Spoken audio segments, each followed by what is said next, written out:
Hello, hello, are we live? Let me turn the music down. I said short intro time. If you've been reading the chat, you'll know what's going on, but I said short intro time, and yet, no, it wasn't a short intro because I got distracted by something else just now. It's taken another 2 minutes or so. Honestly, this is silly. I'm sorry, guys. I need to go downstairs, get my hydration and stuff, and for some reason I was like 3 minutes late.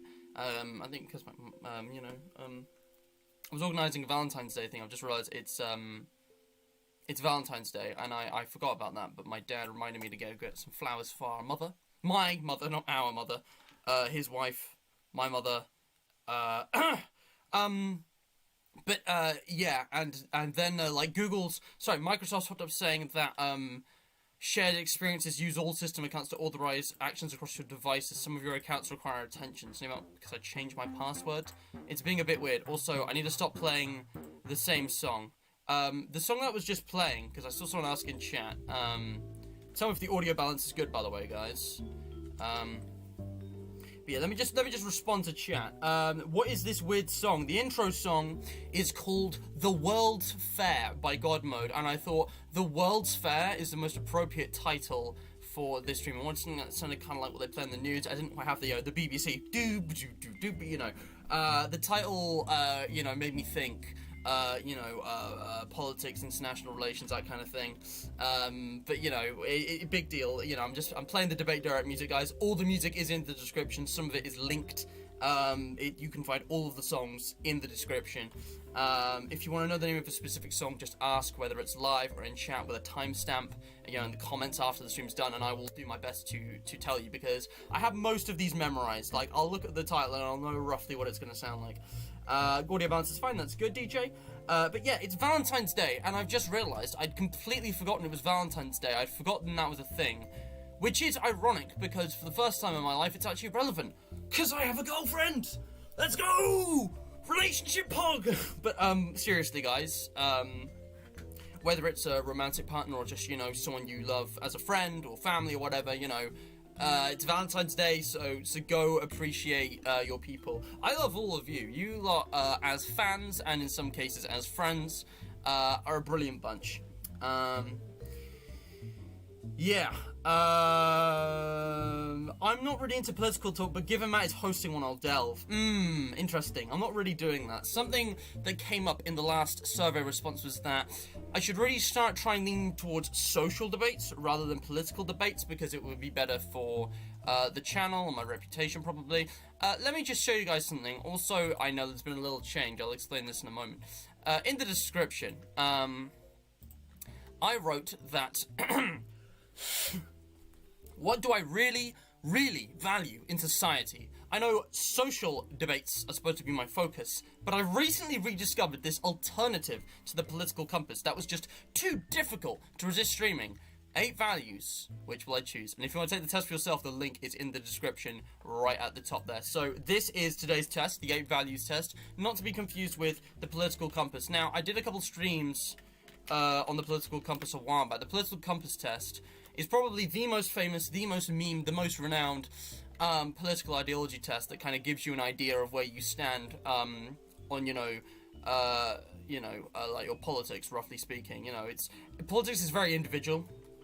So, you shouldn't take everything to the letter, word for word, as, truth. And often, your position will change. Every time I do this test, my position changes on it. I knew someone who, zipped from one quadrant to another. But yeah, let me find the take the test page. This is it, yeah. So I did this before. You guys might remember I did 2 streams where I was answering these questions, and the reason it was 2 streams is because I, took my time, and I, really wanted to delve deep into each of the matters and have a bit of a discussion. It is just a test, guys. I'm not hosting a political debate per se, as Ethan's saying, but maybe I am from a certain point of view. Because I wanna know what your thoughts are on each of these questions as well. I'm gonna say what I think and I explain my thought process. But, what am I doing? Let me just go to the playlist. I want to hear your thoughts as well, and I'd love to have, some, debates, some kind of, back and forth and ideas, why we agree on things, why we disagree on things. It's really interesting. Of course, I ask you to please remain civil, because some people are very uncivilized when it comes to politics, and they get really, really rowdy. about things, and it's like, unless it's actually a matter of morality or life and death, you know, should be relaxed, because it's a complex thing. And I think respecting other people's opinions is a really good thing to have in life. But yeah, you can see, between these two streams, intro and outro and all that stuff included, it took me the best part of 2 hours to do this. And it doesn't save, like, this is the same, just like the political compass, but the compass doesn't, like, save your results. So I had to go back and redo all the things all over again. Now, the order of the questions in 8Values is randomized, which is why I'm going to try and just do this in one sitting. It's probably going to take about 2 hours, but I'm going to try and do this in one sitting, one stream. It's going to be a bit longer than usual, but it's going to be good. And I just remembered, before we began that last episode in, I believe, What Makes Good Music, I talked at the beginning that I wanted to say some things about Debate Direct as a whole in this episode, now that I've got more time on my own. I can't remember what I wanted to say. I genuinely can't remember what I wanted to say in this episode, so I need to go back and remember what I was going to say, because I did...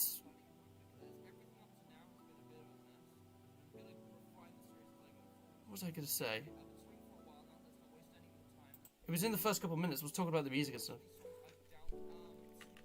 Give me a second, fellas, because I wanted to talk about this now. I can't remember what it was now.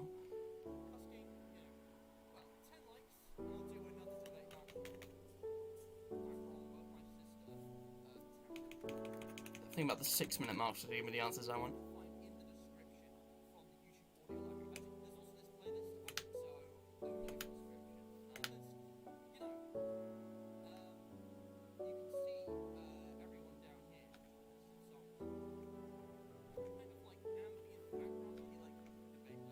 Yeah, okay, look. If it's important, I'll remember. Don't mind the background music, by the way. Minecraft.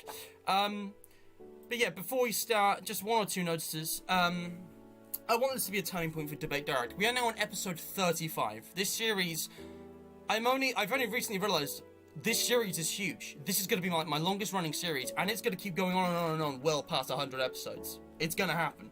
So, I really want to think about, you know, the meaning in the title, because Debate Direct, I mean, I can't even remember how I came up with that, or if someone else came up with that inevitably, because none of my names are like mine. I'm really bad at coming up with names. Someone else probably thought of it, but it's a good name regardless, because, you know, it's directly getting on with a debate discussion in a very, you know, snappy, bite-sized manner maybe. But, you know, I've considered I don't know if that really encapsulates, you know, what I want it to be. You know, I've been considering, you know, what if I rebranded? What if I changed the name of the series? What if I changed the logo for the series? Would I have to go back to episode 1, or could I just continue? And, you know, the kind of balance of topics as well. Because in the early days, a lot of it was FNAF. A lot of it was game reviews and merch reviews. And I want to add in more social debates. I want to add in more controversial discussions. I want to add in more game theories, and also expand that to TV and books and movies as well, even if it's only to a small regard. And that's a process that's going to take a long time, but I'm planning to stream this a lot more often. And in the middle of next week on Wednesday, I want to do another episode before the regular Sunday slot, which is going to be a group like discussion kind of thing. And I'll come back to that at the end. But yeah, I'm changing the format a little bit, obviously with the music as well. I'm just, I don't know. I might actually revamp the series a bit, and I've been thinking about that. I don't know what to say yet. Also, I always thought the text in this box was, like, too small. Like, it was, like, kind of, you know, bordering hard to read. If I actually go back to, like, any one of my recent live streams, you guys will see what I mean. I'll read chat in a second, I promise. But if we go back to the last 3 live streams and the last Debate Direct that I did, and I just jump into the middle of any one of them, you guys will see the light goal's kind of small. It's kind of hard to read. Okay, that's the speedrunning setup. Let me go back to like this part and the other part, which was still like you can read it. It's legible, but even if I go in full screen, it's looking kind of small. Like it's looking a bit more congested than the QOTD. And I don't know if this is just me, like, overanalyzing, and if this is not a problem for you guys, but I'm wondering if having just a thumb symbol next to a number would be better, because it doesn't explain as much detail, but you can kind of infer what I'm trying to say. I don't know if this looks better, I don't know if that looks better, or if you would prefer if I just stuck with like the, 10 likes for X and Y, because I was trying to type in 20 likes for more Debate Direct ASAP, but it wasn't fitting in the box, and like I wasn't sure if I should have like edited that, and if I should have changed that. So yeah, what do we think of this? Is this any good? Is this decent?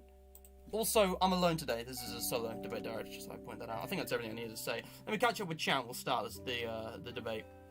So yeah, DJ test is interesting. I remember you did Political Compass, but I've seen this test before. Can't wait. Diamond Chef Early Pog, thank you. I remember there was a chat message which isn't appearing anymore.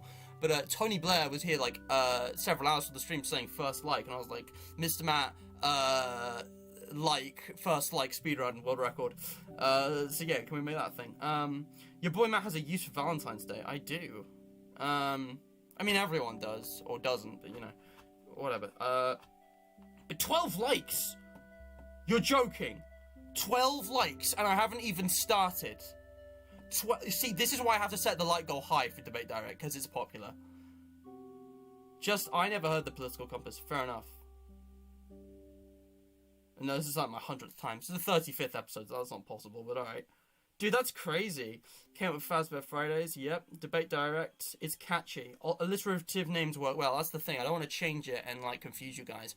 I think I could safely change the name of this series without confusing too many people. But the thing is, the name's got to be better. If it's not better, there's no point. And what about the logo, Is the logo good? I'm a big fan of the logo, honestly. Like, you've got the brain with, like, the glowing star in the background, and then, like, the letters with, like, the arrow on it. It's all intersecting.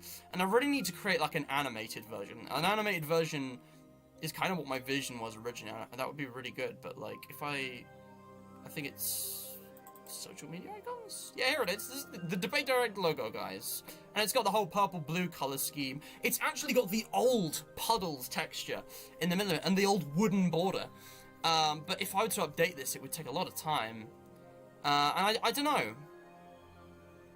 Like, it could use work, but, like, it would be a lot of effort to, like, remake it. And I'd have to, like, remodel the series. So I might save a rebranding until we hit something like episode 50 or something special like that, Because this is a big series. This is a huge series. And I want to do something special when we hit those marks. I think 50 and 100 are going to be the episodes where I do something special. I do something unique. But anyway, let's get focused and get on with this, because we're taking too long. So, this is the 8 Values test. What is 8 Values? It is, in essence, a political quiz that attempts to assign percentages for 8 different political values. You'll be presented by a statement, and then you will answer with your opinion on the statement, from strongly agree to strongly disagree, just the same as Political Compass. And each answer will slightly affect your score. At the end of the quiz, your answers will be compared to the maximum possible for each value, thus giving you a percentage. Answer honestly. There are 70 questions in the test, and I'll skip over this. The 8 values are equality versus markets, that's economic. So equality is more about equal distribution, leaning towards socialism. Markets is like, focus on rapid growth, leaning towards capitalism. The diplomatic scores, so there's like 4 versions of versus. You got nation, which is like more nationalist, and global, which is more globalist. The opposite of nationalist, basically. Liberty and authority are like the 2 state opposites, and this is like the Political Compass has that as like the social dimension as well as the economic. And that's about, strong civil liberties versus strong state power. Tradition and progress are the opposing ones for like the society banner, which is like tradition versus progress. I mean, you can read this if you want, guys, but I just want to get on with the quiz. The closest match is like to do with the closest match to like your political ideology, because there are certain political ideologies which are like have certain percentages. This is a work in progress and much less accurate than the values and access, so don't take it too seriously. If you disagree with your assigned ideology, send us an email at 8values@gmail.com with your scores, match ideology, and preferred ideology, and we'll look into adjusting the system. Thanks.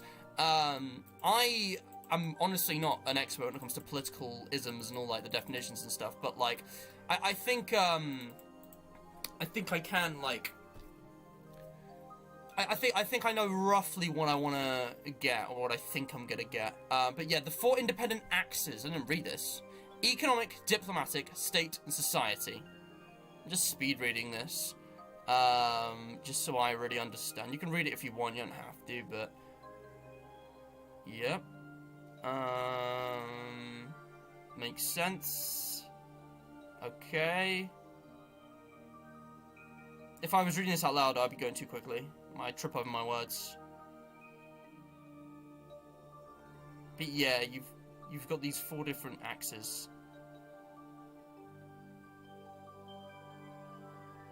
Tradition, religious, and progress.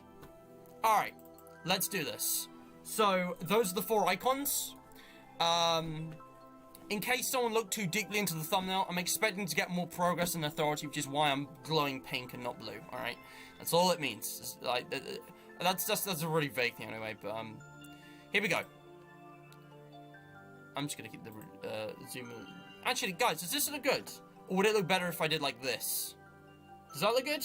I don't want my face cam to be covering anything up. But these are the instructions. You'll be presented with a series of statements. For each one, click the button with your opinion on it. Got it. Wait, never mind. It just takes you back. Alright, here we go. Okay, so that's not actually showing everything, so now I need to go back to that. So question 1 of 70. What zoom is that? Yeah, let's just go with 100. So, I'm going to try and get through these as quickly as I can. I know I've been streaming for about half an hour now. I think we could do this in less than 2.5 hours. I'm glad you agree with that, DJ. I'm glad you think it's got nostalgia. That's interesting. So, yeah. 8 values. Question 1 of 70. I'm gonna try and do these as quickly as I can. So, oppression by corporations is more of a concern than oppression by governments. Oh, it depends, doesn't it? It depends on the country you're in. It depends on which corporations or which governments. I think, globally, corporations have more power than governments, slightly, in regards to the economy. Not so much with, like, civil and social liberties. I'm not sure. I'm going to say unsure on that one. It is necessary for the government to intervene in the economy to protect consumers. Absolutely. You got to have that balance of, regulation versus, free market. The freer the markets, the freer the people. This came in political compass. It's a bit weird because, yes, until a pure market inevitably becomes a monopoly because someone exploits the system. So I'm gonna go like soft agree on that one. I'm a little bit unsure. It is better to maintain a balanced budget than to ensure welfare for all systems. Hang on, what? I'm guys, I'm not even, I need to take this slow. I'm trying to rush through it. I can't. It's political. It is better to maintain a balanced budget than to ensure welfare for all citizens. I think when it says balanced budget, again, this is my interpretation, so if your interpretation disagrees, that we might still agree, because some of this is a bit open for interpretation. It's to get your kind of like feelings on things, and politics is complicated because people define the same word with different things. It's weird. I think budget as in the government's budget, as in the state's budget, as in what taxes are being spent on. I would say welfare is more important than a balanced budget. If you needed to spend proportionally a lot on, like, say, education or Medicare compared to, the military or, like, food security or something. I guess, like, it depends on what you think is most important. Because it's about equality versus equity. Equality is giving everyone the same thing. But the real equality, real justice is equity, where you give the people who are in a worse situation more, who are needier, because that actually balances the scales, rather than just raising everyone's scales up the same amount. Does that make sense? Look, I think welfare is much more important, so I'm going to go strongly disagree on that one. Publicly funded research is more beneficial to the people than leaving it to the market. Publicly funded research of what? Research... Are we talking technology? I can only assume research of what? Publicly funded research. I mean, research of what? The market? Research of what? I can't rush through these, guys. I don't understand what it's saying.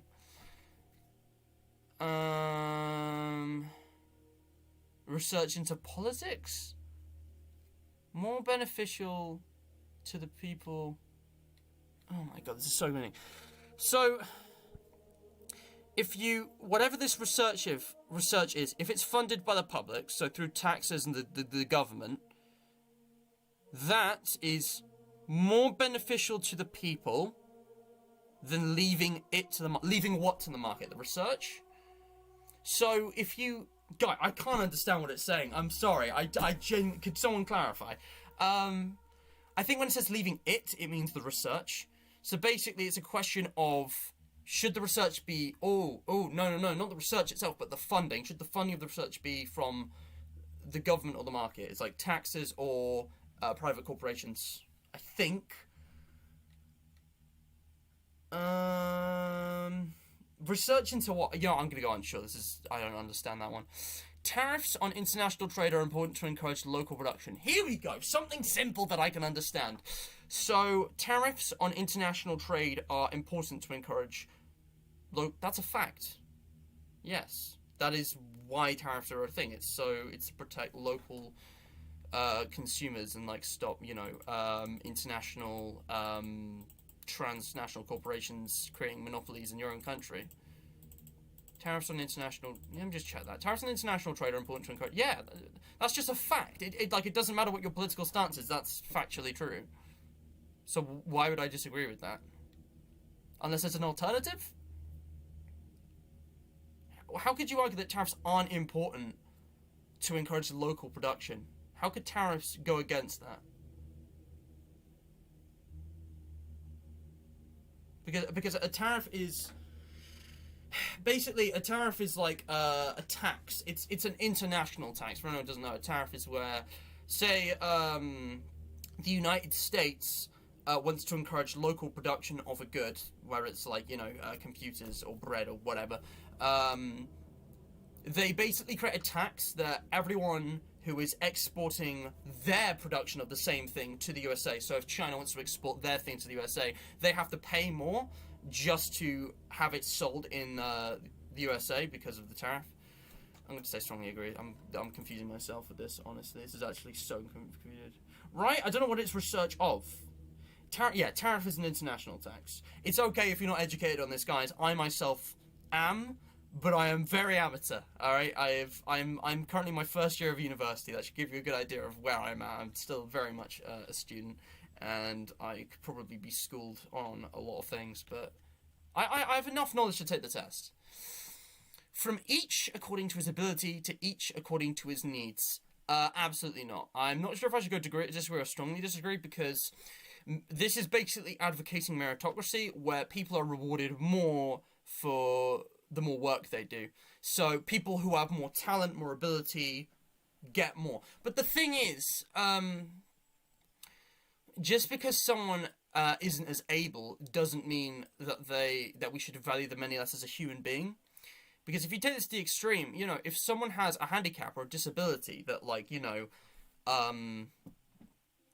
puts them at an immediate disadvantage to everyone else, and, can't produce as much at their job or whatever, does that mean they have less rights, that we shouldn't give them the same, access to the basics of survival, food, medicine, a shelter? No, absolutely not. That'd be ridiculous.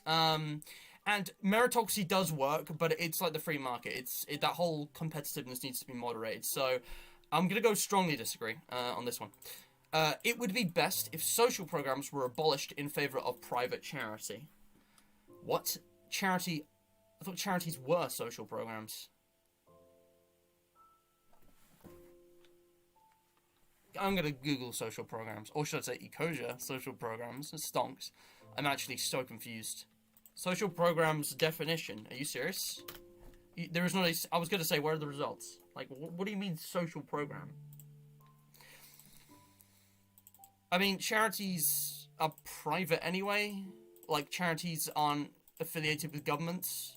They exist because governments can't do their job, pretty much. We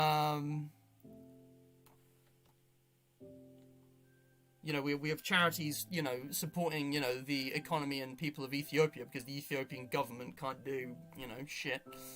Is there an Ethiopian government? I don't even know, man.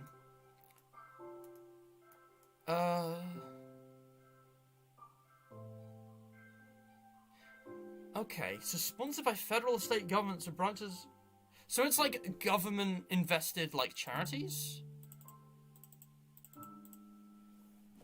Run by cities or towns themselves? Huh. Oh, I get it. It's like social services.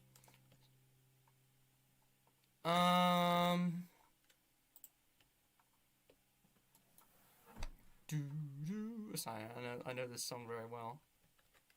I think if you really boil it down, it's the state versus the free market. It's always like, you know, private companies versus, you know, the government.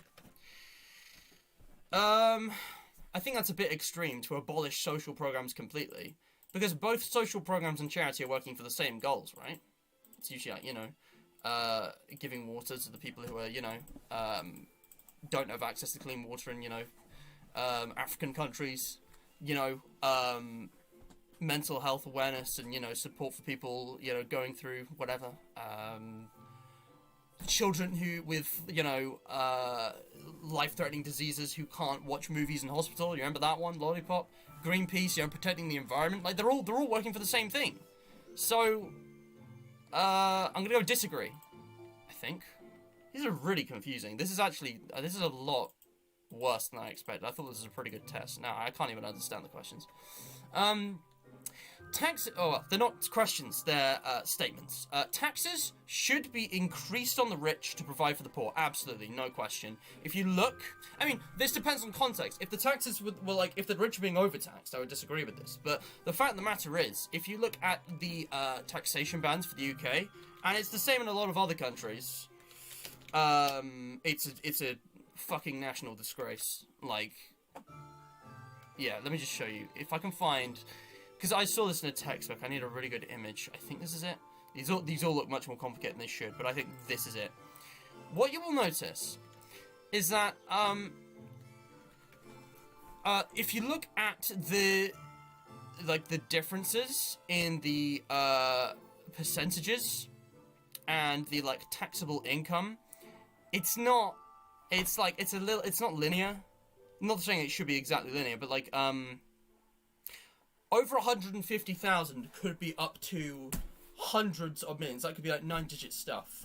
And people who are earning, like, you know, millions, these, like, you know, fat cats and sitting on top of, you know, multi-million transnational corporations and, you know, not so much governments, but private companies. They're all kind of associated. You know, people like Rupert Murdoch, they're not getting taxed. Probably because even if they got taxed by a full 50%, if they earned...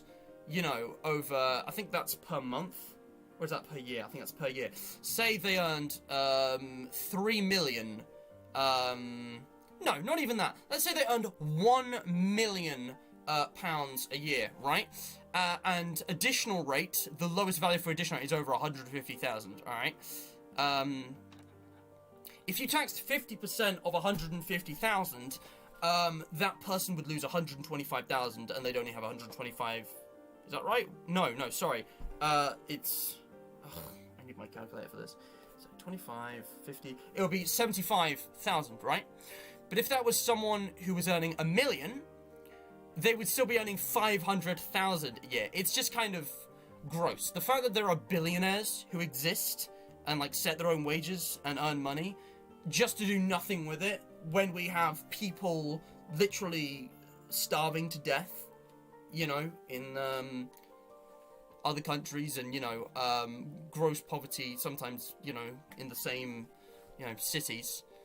Inequality is a huge issue, and first world countries aren't exempt from that. That's just a fact. Everyone knows it. And it's like, I know it sounds like a lot, but it really isn't, because proportionally, if you're earning more, the amount your tax should be more, so that, you know, if you earn more, it's really complicated. What I'm saying is that the rich aren't taxed enough. Because, I mean, if you read the news, if you read, you know, reliable news sources, this will be obvious. I think this one's a bit more simpler. Oh, come on. But the rich aren't taxed enough because they end up with lots of money that doesn't get used for furthering, you know, any good cause. And it's just not cool. It's just not cool. I wouldn't say eat the rich. I think cannibalism's kind of not okay, but, like, I understand the sentiment behind it. Because the thing is, it's like, the highest band only goes up to, like, a 6-digit figure, but there's people in this world who are earning, like, 9 or 10-digit figures, like, every year, and it's just, it's mental. Yeah. Increase on the rich to provide for the poor, strongly agree. That's contextual, though. All of these are contextual. If it was the other way around, for whatever reason, if that were possible, I would have gone strongly disagree. Because I'm not saying everyone should be earning exactly the same amount of money and having the same amount of money taken away from them by taxes, but, like, you know, there comes a point where you just don't need more money. You just don't. And like, humans are inherently, like, greedy, so they'll start contriving things that they need when they don't really. The super rich are just a disgrace, honestly. They're just a stain.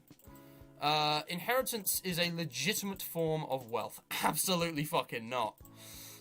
I don't even need to explain that. That's just dumb.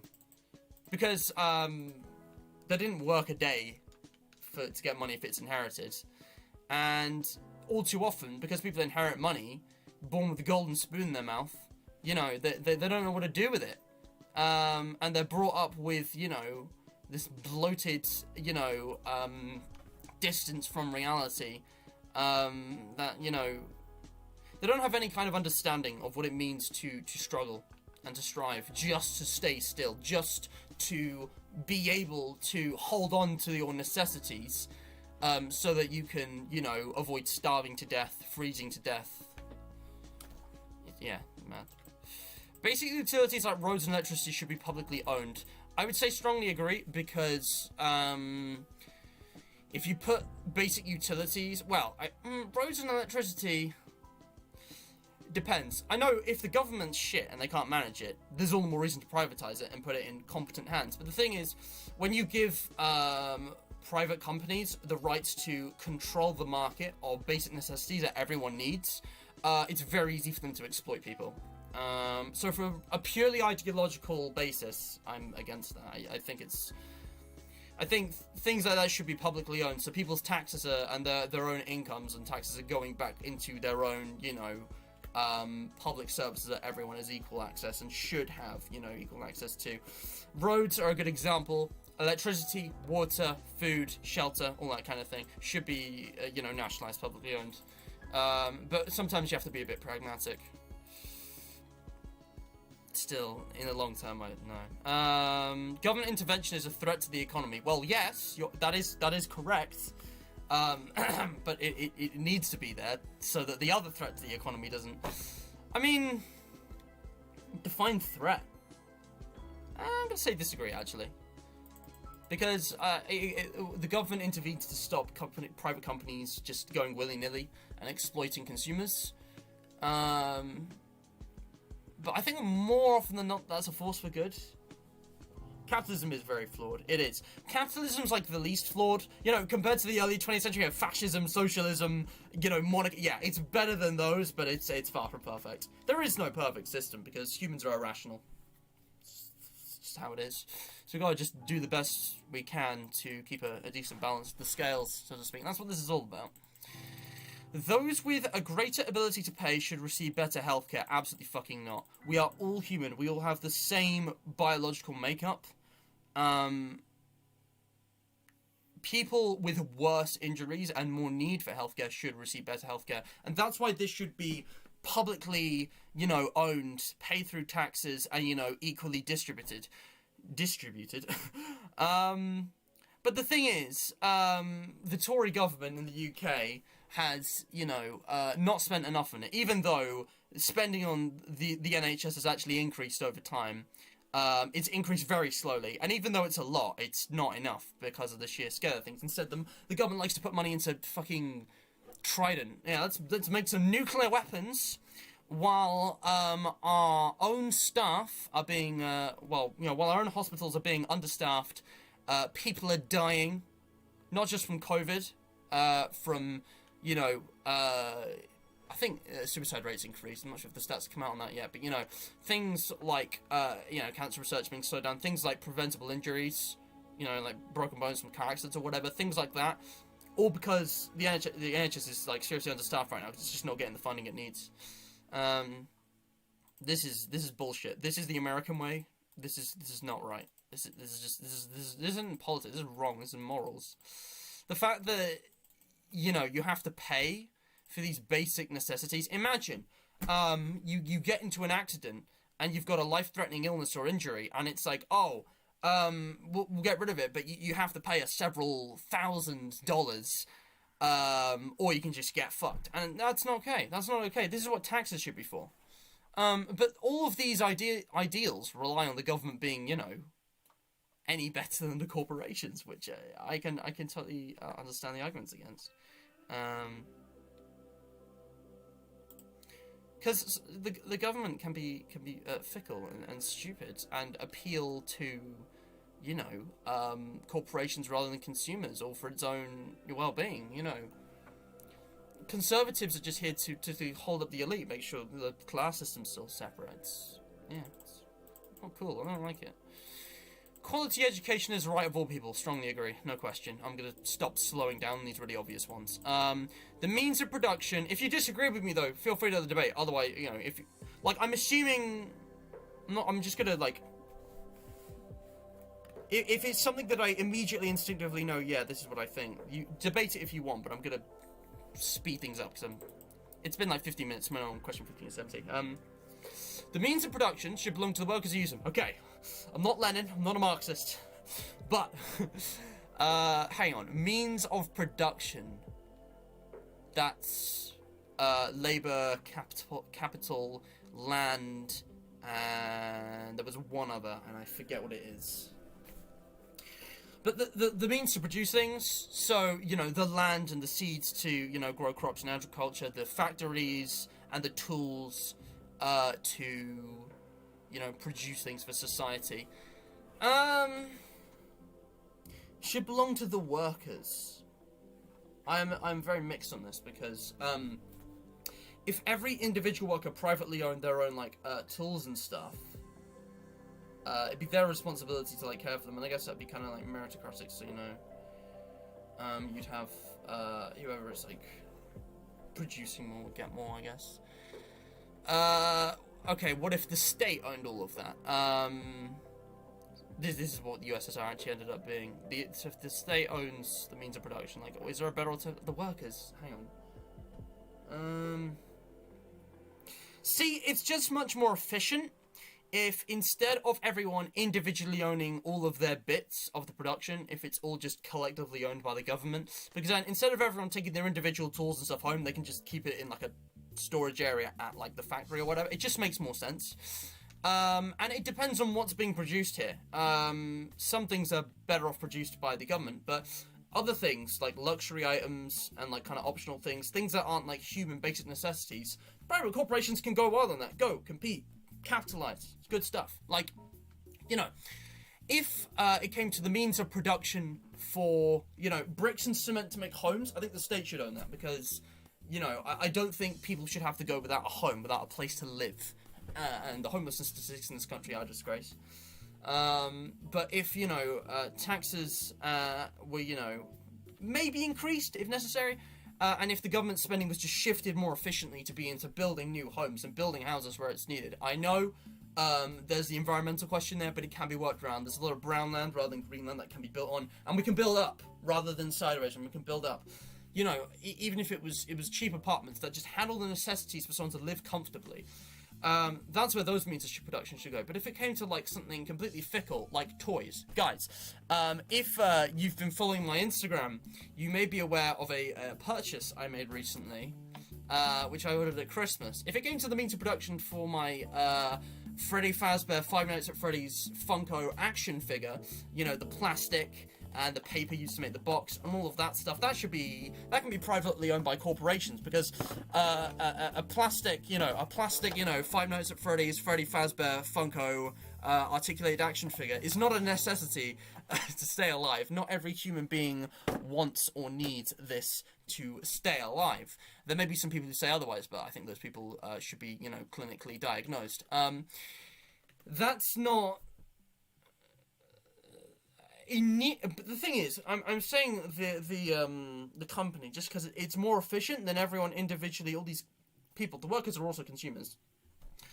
So I guess at the end of the day, having everything owned by either, you know, the public government or the private sector, like the corporations, means it's better off for the workers to own them in neither case. I'm saying the means of production should belong to pretty much anyone but the workers in this case. So, strongly disagree, I think. Honestly, this is actually really confusing. I'm questioning my own political beliefs. I don't really know, to be honest. I'm young enough to still be swayed by their opinions, because look, I know what's right and wrong, alright? It's as simple as that. Being pragmatic, you know, I'm going with my ideals here, but I understand the need for pragmatism at times. Yeah. Absolutely. See, this is why I feel really sad for my American fellows, because, my god, DJ, you are going to have it rough economically, and I hope that you are somehow able to get enough money to create a sustainable living for yourself when you're an adult, even if that means migrating, emigrating, like, do it. I would never want to go to the USA. The gun laws scare me, alright? I'm genuinely scared of the USA. I mean, my opinion might change on that. I think their politics is very interesting. Seeing Trump's impeachment yesterday gave me hope for the establishment as well as the people, because it seems that pretty much everyone except the Republican scum who are clinging on to tradition and conservatism and their own vested interests are the only people who are really standing in the way of like a peaceful and a truly democratic state. But yeah, traditions engulf the USA, which is completely ironic. That the USA is just like drowning in tradition when it's one of the newest countries on Earth. Like, that's the irony there is painful. The United Nations should be abolished. Strongly disagree. I know the United Nations does jack shit. It's useless, but I think a goal for humanity should be world peace. It should be where we could actually have a United Nations where every single country in the world could come together and discuss things and agree on things. Can you imagine how powerful that would be? It's very idealistic, but I don't think it should be abolished. I think we gotta just work harder to, meet in the middle and agree with each other and, try and, have harmony globally. Which is, if it does happen, it's going to be like millennia in the making. It's going to be millennia. I'm saying this now to the people watching this video in the year 4021. If humanity is still around by then, hello, my name's Matt. I come from the early 21st century. What a time, eh? Yeah. Check out the history books.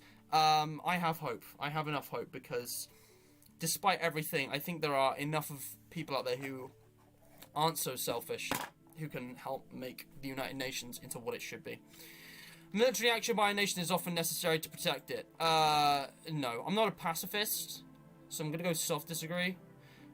But there are always other ways. Military action should always be the last thing you choose. Always. Violence is just bad. And I understand that there are times where your opponent will not listen to reason, and you're gonna have to probably put them down with force. But that is like the last thing that I would want if I was in charge of a country, so no, disagree. Regional unions such as the European Union. This is really sad. I love it when countries come together and see past their own, nationalist agendas. Which is why it's really sad that my country is leaving the European Union. Brexit was a sham. It's, a minority of people are using it to become more rich while they stifle, the working masses underneath, because so much of our economy depends on that, interconnected, interdependent system of trade with the European Union. So much, like 70-80% of our trade with like food alone, I think, comes from the European Union. And, the further this goes, the deeper this country is going to be in crisis with basic necessities like that. If, we leave the European Union, like, no deal, whatever. Yeah, I mean, I don't know how much I agree, because, like, I'm not really an expert on the topic. When you have a power so large, like the European Union, it's like there's so many different things in it that it's tough to agree on things. But like, I want this country to be a member. I think the European Union is like the United Nations. It can do great things if we work towards those goals. Am I making any sense, guys? Because like, I'm trying to say my views, but it's like it's really hard to do without going into detail and then making exceptions and then thinking about the other point of view and kind of, You know, because there's a counter argument to everything I'm saying, and there's a counter argument to that, and there's in a lot of these cases, there's no black and white, right or wrong, which is the interesting thing, and it's like, I'm saying all of this because my social historical context is calling for it, but someone watching in 4021 might think, this is backwards. Who are you? You conservative cuck. Despite the fact that I'm relatively progressive. I think I am. I think the results will speak for themselves. Ethan's a complete pacifist. That surprises me. That surprises me a lot, actually. But I massively respect the effort. I think pacifism's too ideal to work in reality, but I respect the effort. It is important to maintain our national sovereignty. Not really, no. I think it's difficult to represent a people in a government. I think representative politics are fundamentally flawed. And the only people a politician will represent is themselves, not their counting. Because in the UK system, and I think the USA is as well, I'm not as well educated on that, but in the UK system, politicians can do whatever they want and not be held accountable after being voted in. Not just the Prime Minister, but, the Vice and the Deputy, President, Prime Minister, and also whoever, representative of the opposition or whoever. They can get voted in, and then until they're voted out, they can do willy-nilly, and you're not going to be put on trial for it unless they actually commit some kind of high crime. And that's something that the ancient Athenian democracy, for all of its flaws, actually had right, putting all of its leaders on trial after they were done, so that they were held accountable for anything they'd done. I think that's something that's, important today, and it isn't done enough. Accountability. I don't give a fuck about national sovereignty, obviously. I think, it's okay to, respect a country's, culture and traditions, but it's like, honestly, the UK has a very bloody history. I have nothing to be proud of this country for, honestly. Only shame. Everything from, our,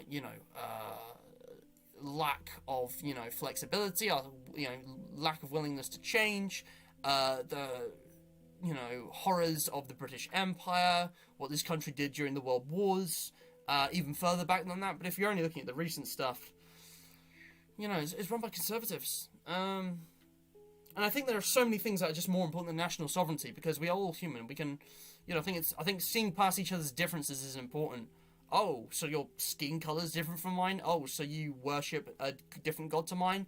Who cares? It's not harming anybody, or it shouldn't be.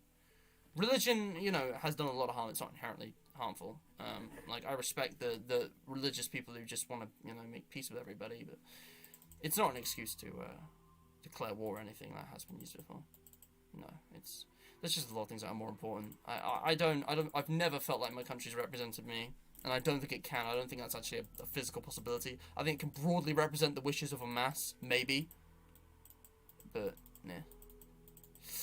A united world government would be beneficial to mankind. This is exactly what I've been saying.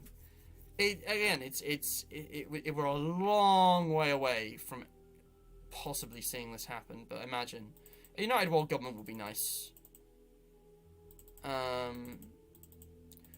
Not that would mean the destruction of, the governments of each nation in between.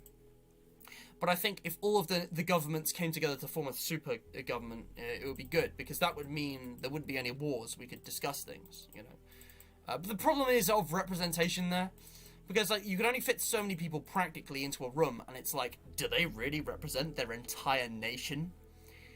And there's a lot of problems with that. But I don't know. Now I'm not so sure. Now I'm thinking maybe it's not a good idea. I don't know. I'm gonna go agree. It's flawed, but it's something, because the fact that people would be willing to come together as one global nation alone shows a demonstration of unity. That would be a huge step for this, for our race. Because then we could put more efforts into survival. And finding a new planet to inhabit after we fucked over this one, because we've only got 12 years left, give or take, before climate change is irreversible. We're not going to save the world, guys. It's not going to happen. There are too many corrupt and selfish and senile old fricks in charge of the oil and coal and non-renewable energy source corporations. 8Values is more. 21. I gotta speed up. I'm rambling. It is more important to retain peaceful relations and to further our strength. This, yes. Strength's important, but wars do need to be justified. I mean, I don't think you can really justify war most of the time. Strongly disagree. I'm anti-war. I can understand the necessity of it in an extreme situation, but I'd like to think that everyone could be somehow reasoned with. Military spending is a waste of money. Not completely, but way too much money is spent in the military. That could be spent on more important things.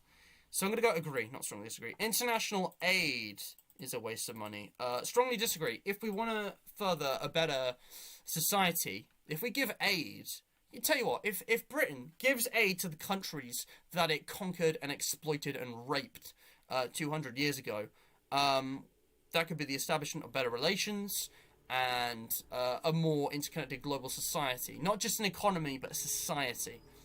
I don't see any downside to that.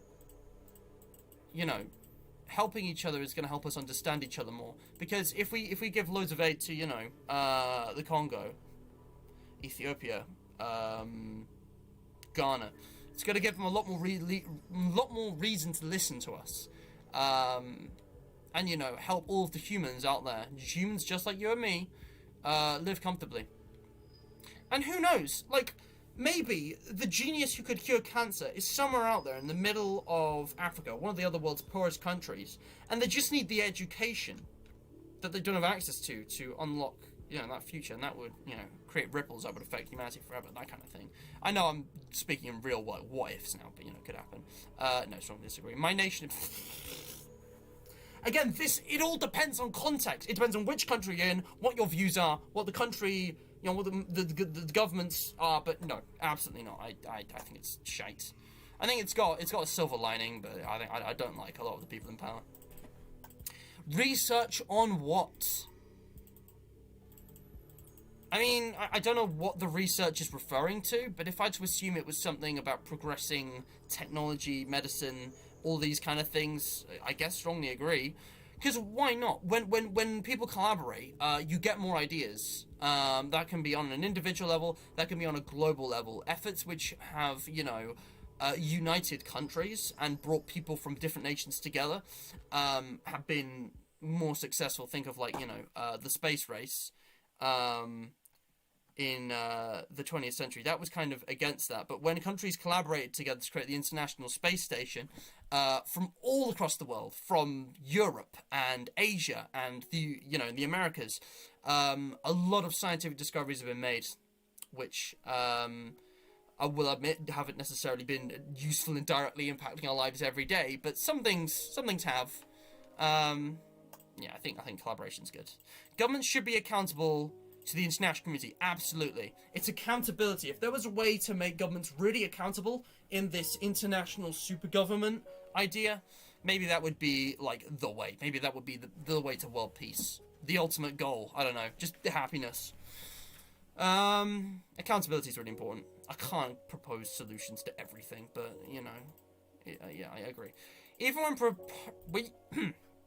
Even when protesting an authoritarian government, violence is not acceptable.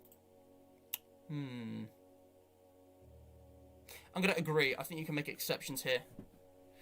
Because what about freedom fighters? Freedom fighters is just another word for terrorists. It depends on your point of view. There's something happened in Burma lately. Myanmar, sorry. Burma got renamed to Myanmar. There was a military coup.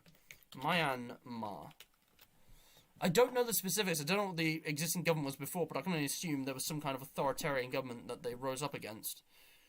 Or the other way around. It could be an authoritarian military thing. What happened? Let me check out the BBC News.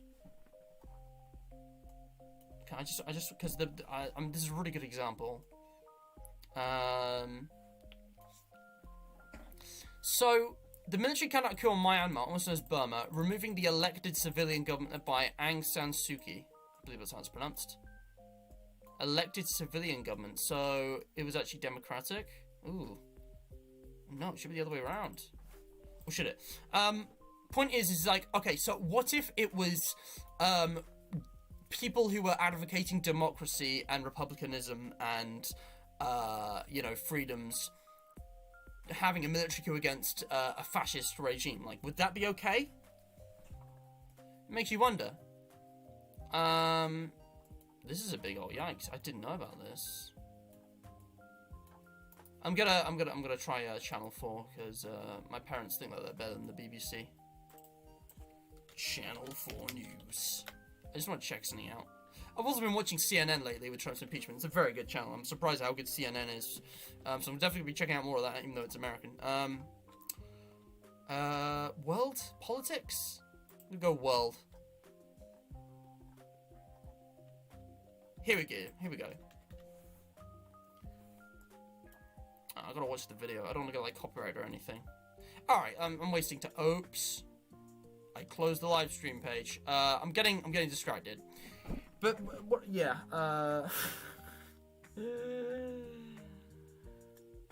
Yeah. Neutral. Yeah, that's right, DJ. Well done, you, Mr. Obvious. That is correct. But anyway, so we've got 12 likes, boy. Guys, see if we can get the likes up to 20. I'll do more Debate Direct tomorrow. Like, or as soon as I reasonably can.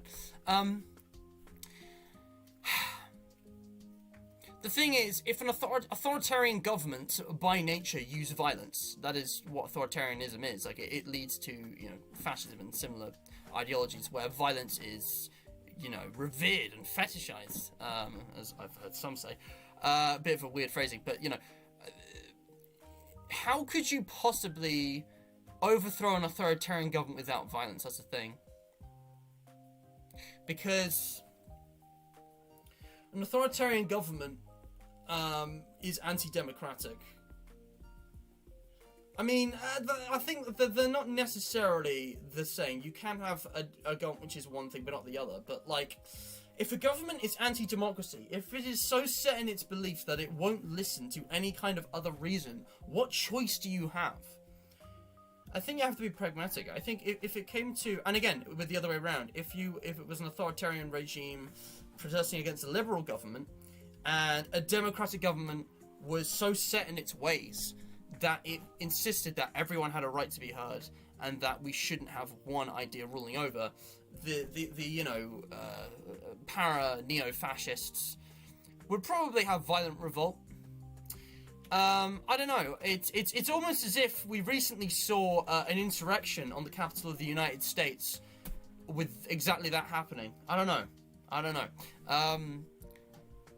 But this, I'm just because it's the same the other way around. I don't know. I'm gonna say agree because I'm anti-violence, but there comes a time where there is literally no other choice, and it's sad, but it's true. There are people in this world who are irredeemable, who won't be reasoned with, and in that case, you just have to resort to terrorism and overthrow the authoritarian regime, with force. Which is exactly what happened in France in, the late 18th century? Well, the USA was late 18th century. I think France was like early 18th and the 19th and, so on.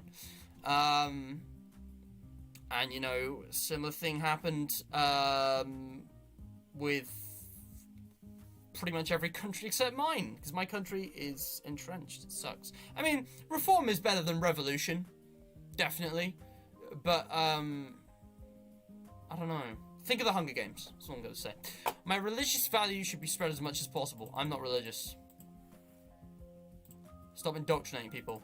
Absolutely not. No, because even if my nation had all the same values that I did, I still wouldn't agree because people are entitled to their own opinions. Okay, so I'm not going to spread them. I just I want to have that confrontation.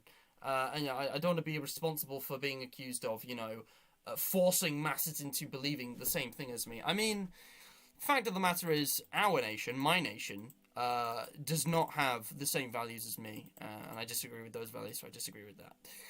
It's very important to maintain law and order, strongly agree. probably sounds a bit authoritarian, but like,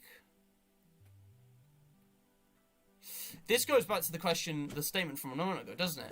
You know, is violence acceptable? Is it ever possible for violence and extremism to be acceptable if it's just to overthrow an extremist government of, you know, some, like, authoritarian kind? I can see exceptions being made, but all the same, law and order's, it says very important, so I'm gonna go agree rather than strongly agree, because I'm libertarian. I'm not sure. The general populace makes poor decisions. You know what? Strongly agree. Brexit vote. Voting Conservatives consistently for about 40 years. We've had a few Labour governments in between, but they've all been shit. Yeah. The general populace is not educated. My dad, okay. Disclaimer, I don't necessarily agree with these views. I think this is a form of, authoritarian class system. But my dad thinks society, not even full separation, but he thinks that people's votes should have more weight if they're more intelligent. He thinks that if someone has had more education, such as they've been to university, they should have more than one vote. So uneducated people have less power. I'm all for equity over equality, but I think that would just cause mass hysteria and, like, violent revolt, even in this country. I think that would be possible. And how do you measure intelligence? You know? That could easily be made so, oh, people of my ideology have more power and people who don't, right? And that could go for any ideology. Just, you know, just because I agree with, you know, my dad's, like, values doesn't mean that there should be this, like, arbitrary inflation. Because, you know, if that was the case, what am I trying to say here? The general populace does make poor decisions because they're gullible. They buy into fantasies. I have seen people in the news, a man at a food bank saying he's going to vote Conservative. It is the most backwards thinking I have ever witnessed. But the truth is that people are easily fooled by populists like Trump and Johnson. And a lack of education means that they, you know, don't understand the complexities of politics. I'm not saying that I'm particularly intelligent. I don't think I'm, you know, up there. But many people who are enforcing these, you know, entrenched conservative values and, you know, stopping us from progressing into something, you know, less violent and, you know, more free and more, you know, understanding and, you know, less nationalistic and all that. Some of those people are very educated. They're just cynical. They're just evil. And they've had years and years of understanding all the complexities of, you know, the political system and what's better for the majority. But they don't want the better for the majority. They want the better for themselves. And they are so selfish, they don't care. They don't care that there are people starving and freezing to death, you know, in London, you know, and making a barely living from, you know, begging for food and money just so that they can survive and living, you know, sleeping on the streets. They don't care. And yet they've been voted in. They've been voted in democratically. Hitler was voted in democratically. Hitler was put in power completely legally. So was Donald Trump. Sad truth. Yeah, it's true. But if you can't trust the population to make decisions, the result is to create some kind of authoritarian government where only your sect can make power, you know, has power, and that itself is anti-democratic as well. Just educate the people. Educate people to be more intelligent, and that will solve everything. Physician-assisted suicide should be illegal. Ooh, euthanasia. Now, this is an interesting one. See, whenever someone's about to commit suicide, people are like, no, you shouldn't. How dare you end your own life? There's so much for you to live for. But when you are in that state, I'm glad to say that I've never been this far into that mental state. But say someone is genuinely suicidal, wouldn't it be an intrusion on their freedom to prevent them from committing suicide? You know, if it was assisted by a physician, if someone was like overdosed with morphine, whatever, and died if they were killed by their physician by request, should that be legal? Because that's not murder. It's not like the physician killed their patient. It's like this patient is begging them to kill them, to end their life. That's a tough question. I can't understand the view of suicidal people. I think it shows an immense lack of character and a lack of integrity. And I think it happens to the best of us. Some people just really lose their way because of a series of bad experiences. I don't know, it happens. And despite the intrusion on freedoms, if you really take that stance, I strongly disagree. I think people... this relies on my other ideas. I think people, rather than being encouraged to kill themselves, they should be discouraged, because life is a sacred thing. We don't know what happens when it's over. We don't know what's on the other side, and it's a big risk to take, to die just to see what happens next, because you become nothing. Your soul leaves your body if you're doing that. Your body just becomes a shell, a husk, with all of its organic functions there, but no you're not there anymore. That's terrifying. And, you cease to exist. And I think that there is always hope. Time and time again, no matter how bleak things may look, there will always be people intelligent enough to see the world at face value, to understand what it is. And, the rich elite, and to fight against them. I think, why give up when there is so much you could do, so many productive things you could create or help, even if you're just an ant in the anthill? It means something, I don't have any aspirations of becoming famous or wealthy. I would like to be rich enough to live comfortably and maybe give a bunch of extra dosh to helping. Like, if I would love to become super rich to help the world become a better place. And fame, not really interested in. It'd be cool if, I was kind of famous, I guess, but, there's a lot of downsides to it. I'm probably going really off topic, but no, I don't think it should be illegal. I know it sounds harsh, forcing someone to stay alive, but I think they need to see the good in the world, because there is good. Alright, suicide's not okay. It's just not a good thing. It's never a good thing. Yeah, I'm actually with the majority on that one, I think. The sacrifice of some civil liberties is necessary to protect us from acts of terrorism. This is a good one. What do we think? Extra security? Lack of privacy to protect you from terrorism? It depends, doesn't it? Jesus, seriously? You're just gonna casually mention that in a public stream, Ethan? That's kind of embarrassing. I mean, yikes. I'm glad that you haven't committed suicide, because that's good. That's good. Hello, Lil Racky. We are debating, yes. Well, there you go. Case in point, Ethan can tell about his experiences. Damn, dude, you're brave for saying that. Wow. I won't name names, but I know another guy who said the same thing on Discord once. Yeah, agree maybe. I'm not sure. Because this is so dependent on the situation. How big is the threat of terrorism? How much of civil liberties are already being sacrificed, It really depends. I'm going to go neutral and sure on this one, because it just depends. Government surveillance is necessary in the modern world, is it? Government surveillance.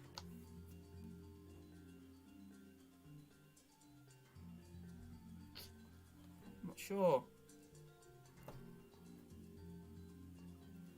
This is a really tough question, because it's like, on the one hand, more security protects us from terrorist threats, but on the other, there's an intrusion of privacy. There's quashing of freedoms. I don't know what's more important. I'm gonna have to go neutral on that one. The very existence of the state is a threat to our liberty. That's ridiculous. That's outrageous. That sounds like something an anarchist would say. Someone who has a screw loose. Strongly disagree. The state is a necessary part of society. The whole social structure, it is... If it is just... You can't have a civilization without a state. It just cannot function. That's not how it works. What are we going to do? Revert to tribalism? No way. And even then, there's a version of the state in, you know, the lead members of the tribe. Anyway, regardless of political opinions, it is important to side with your country. Absolutely not. What if your country's wrong? You know, what if you disagree? You know, if I don't agree with my country, I'm not going to side with them. All authority should be questioned. Absolutely, strongly agree, because that means they could be accountable. They can, like, accountability becomes a lot easier when we question all authority thoroughly, properly. Even if at first glance we agree with it and we want to go along with it, go deep, criticize them so they can become the best they can be. Hello, Lil Racky. Thank you for your comments. I look forward to debating with you. A hierarchical state is best. Ooh, is it? Let me just Google hierarchy, because I'm thinking, is this, like, based on ability? Or, like, wealth? It's, like, level of importance. So, like, a hierarchy is, like, an order of things where the most important is at the top and the least important is at the bottom. So it's, like, the more powerful people, the people in higher positions have more importance, so their protection and security is higher, and they get to have more influence in decisions. I think, is a hierarchical state best?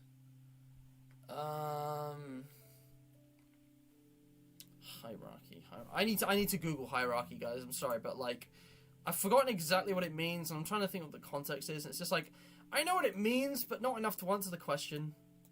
I don't know if that makes sense. There we go. Whoops. Stop popping out. Get back in there.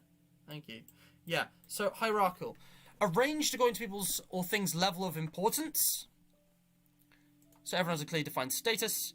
Of relating to a hierarchy. Which is, oh wow, there's loads of definitions.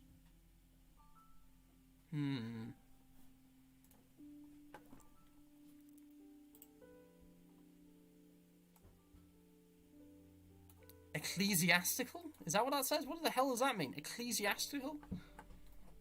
Relating to the church. How about no? The church has no role in the state. Just go away. Don't be silly.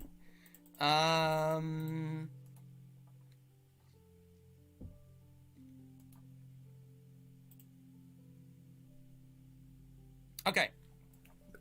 I'm going to say agree, but soft agree, rather than hard agree. Because, I'm about, you know, having a balance and, you know, a good representation of, you know, everyone. And to have a good representation of everyone, you've just got to have individually good politicians. No system can affect the culture and the values of the individual. And I think Trump's impeachment vote shows that. The 43 senators who voted to acquit him are a disgrace. And there's nothing the system can do about stopping them without the system being itself unfair. It's just the fact that they, you know, have chosen to vote this way because, you know, they're so selfish like that. You know, people have died and they still think Trump is innocent. Ugh. And, you know, you need that balance, and, you know, to have, even, you know, the little guys having their say in things. But leaders are needed. You know, at the end of the day, you've got to specialize. You've got to have this person do this person do that to be more efficient and for things to take less time. So there's an emergency, you need a quick decision. You know, and I think the one problem is that at the top guy isn't accountable. They need to be subordinate to someone's underneath, so you get more of like a circle. Hence the whole put them trial idea. I'm gonna go agree, because in strongly agree would imply, you know, dictatorship, and, you know, the people at the top knows what's best for the people at the bottom, which is just not true.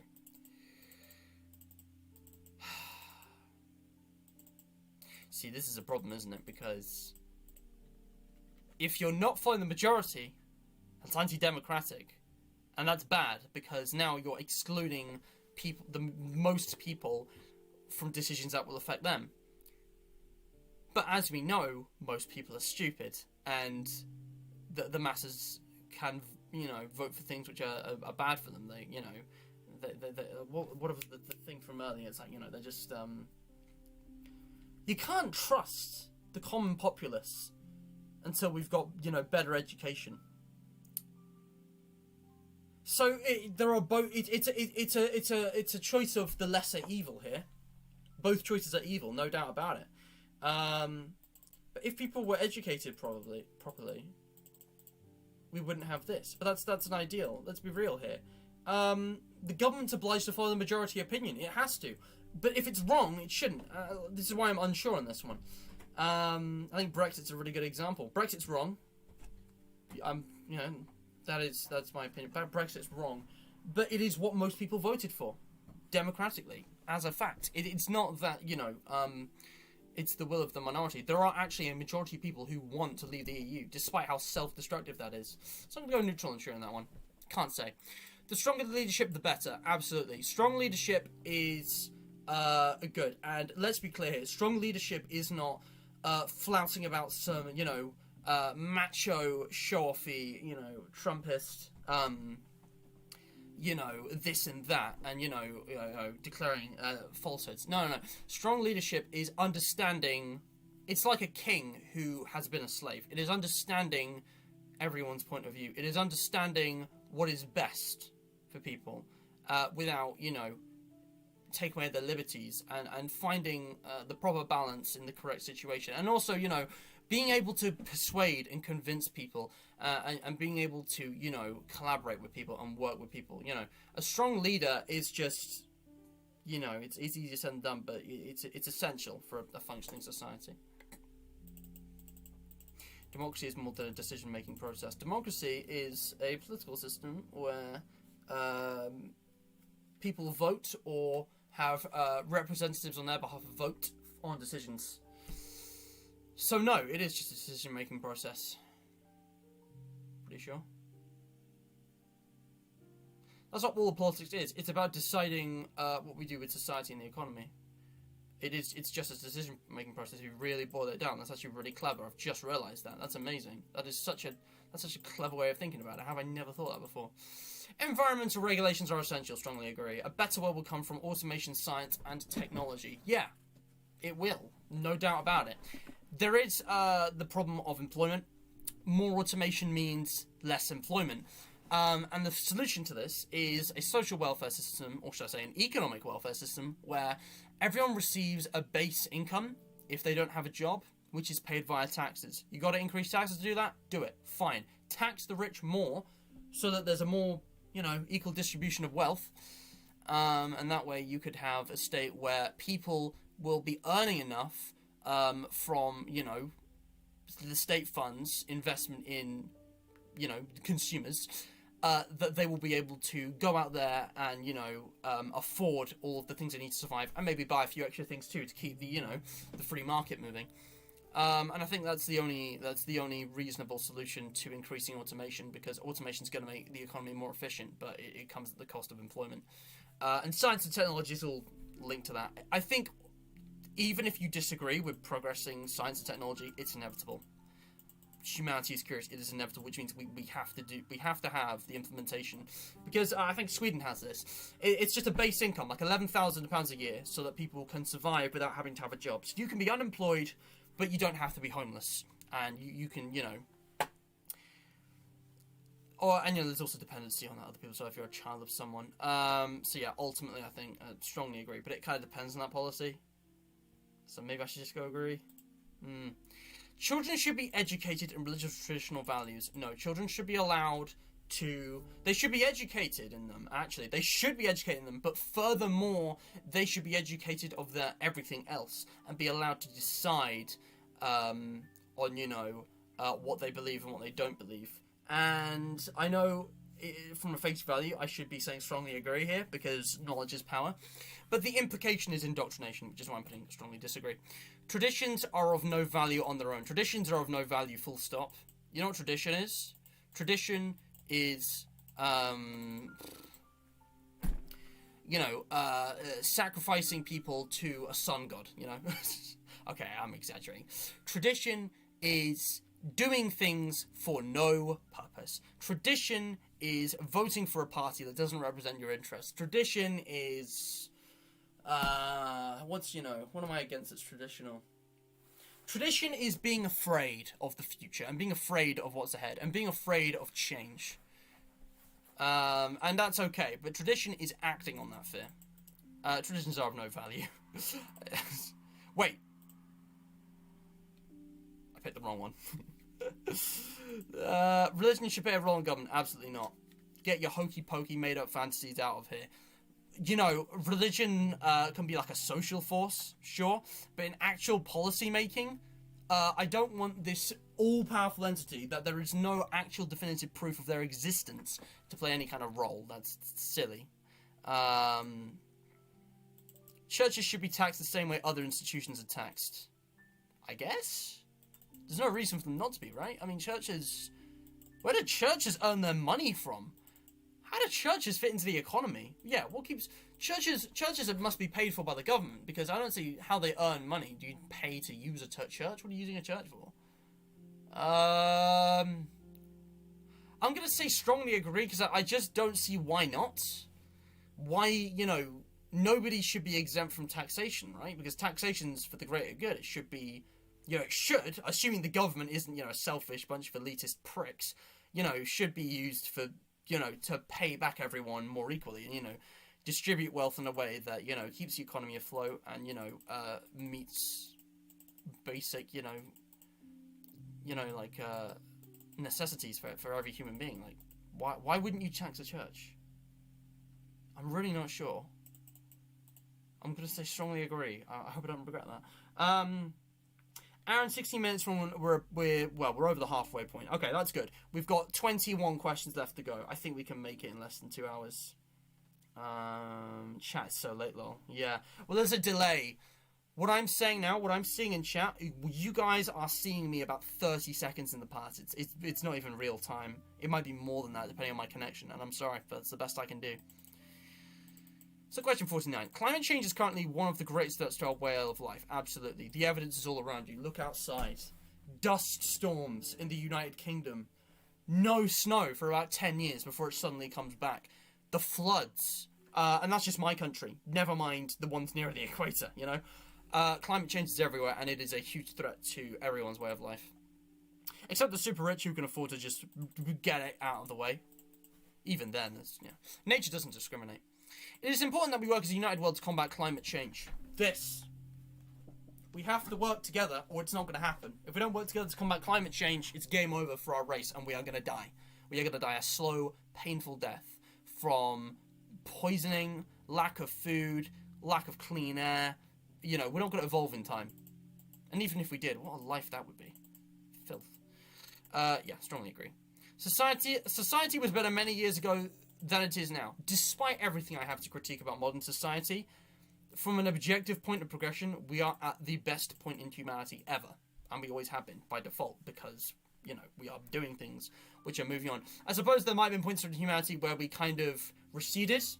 If you really think about it, after the fall of the Roman Empire and the collapse of, you know, the ancient world, we had a dark age for like a millennia, like a single millennium, about 1,000 years before, you know, we even were like had properly recorded history and, you know, intellectual and philosophical thought emerge. But like you had all of these genius, hundreds of thousands of years ahead of their time, you know, mathematicians and scientists and philosophers and historians and thinkers that date back, you know, to before Christ was born, to ancient Rome and ancient Greece, and yet a lot of their ideas haven't been implemented on a mass social scale until only a few hundred years ago. There was this huge gap from, it depends on the country, but roughly 500, not even 500, maybe like 200 CE up to like 1600 CE, 1400 CE earliest, where like basically nothing happened to progress society. It was just this kind of like entrenched, like goopy feudal system of, you know, monarchy after monarchy with no real progress for a long period of time. Again, I'm thinking mostly of my country. I can't speak on behalf of other countries as much because you got exceptions like, oh, China invented paper like hundreds of years before, you know, the West did. But the West overtook the East in terms of, you know, industrialization because China's like, well, it was behind. Now it's like a huge power in the world. It's complemented. Yeah. Yeah, exactly. Anyway, it depends what you mean by many years ago. But I think ultimately we must be at the best we are ever right now because we've got all of that past to inform us of what to do next. It just can't be true. It just can't. It's important that we maintain the traditions of our past. Not really. Especially when those traditions involve, white supremacy, racism, sexism, transphobia, everything, Like, traditions of the past told us that homosexuality was a disease that needed to be cured. I mean, that's just not okay. Like, it doesn't matter if, this is just an example, but it doesn't matter if, divergent sexualities, for example, aren't natural. And actually, they are natural to an extent. It's still kind of being researched, and you can't really confirm yet, but, there are examples of, non-heterosexuality in animals, not just humans, and I think that's really, like, the kicker. I think that proves that actually it is possible to be naturally homosexual or what otherwise, like lesbian, trans, queer, LGBT, bisexual, so lesbian, bisexual, trans, queer, yeah, LGBT, LGBT, what does LGBT stand for? LG, what does the G stand for? Hang on a second. I've heard this so many times I've forgotten what it means. LGBTQ. It used to be LGBTQ and then LGBT, and then they added the Q. Not really sure why. I think it's just queer is like an umbrella term for all of it, which is a lot like simpler. Or GLBT. Yes, guys, GLBT. It stands for lesbian. Oh, of course it stands for gay. How did I forget that? That's like the most basic version of LGBT. Oh yeah, guys, the G stands for gay. Lesbian, gay, bisexual, and transgender. That was it. The women who like women. The men who like men, the men and women who like men and women, and the men, woman, the men, woman, men who like men, women. No, the men, women, men who like men, women, men, and women.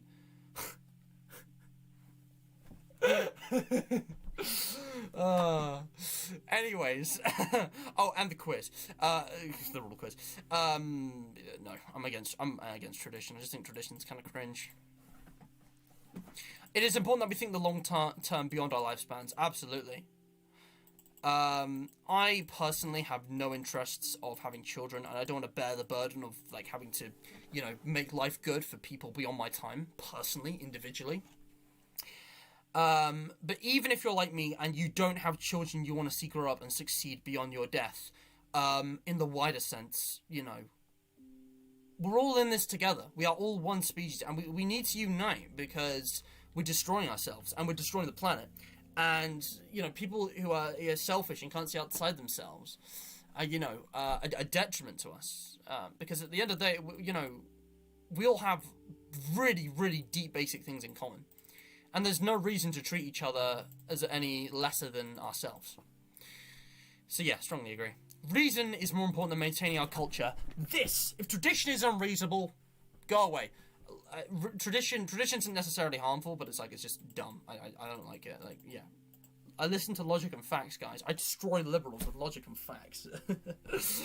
Ben Shapiro. Funny, man. Drug use should be legalized or decriminalized. Ooh, depends on the drugs. Depends on the usage.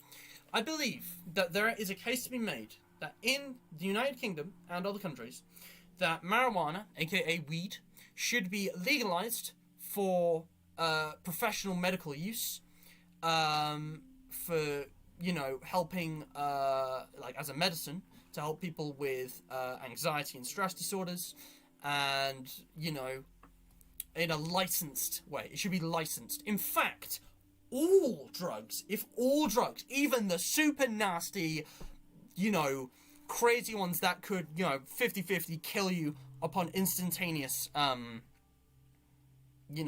creation, if they were all legalized and decriminalized, they could also be licensed so that nobody could use them, which is basically banning them with extra steps.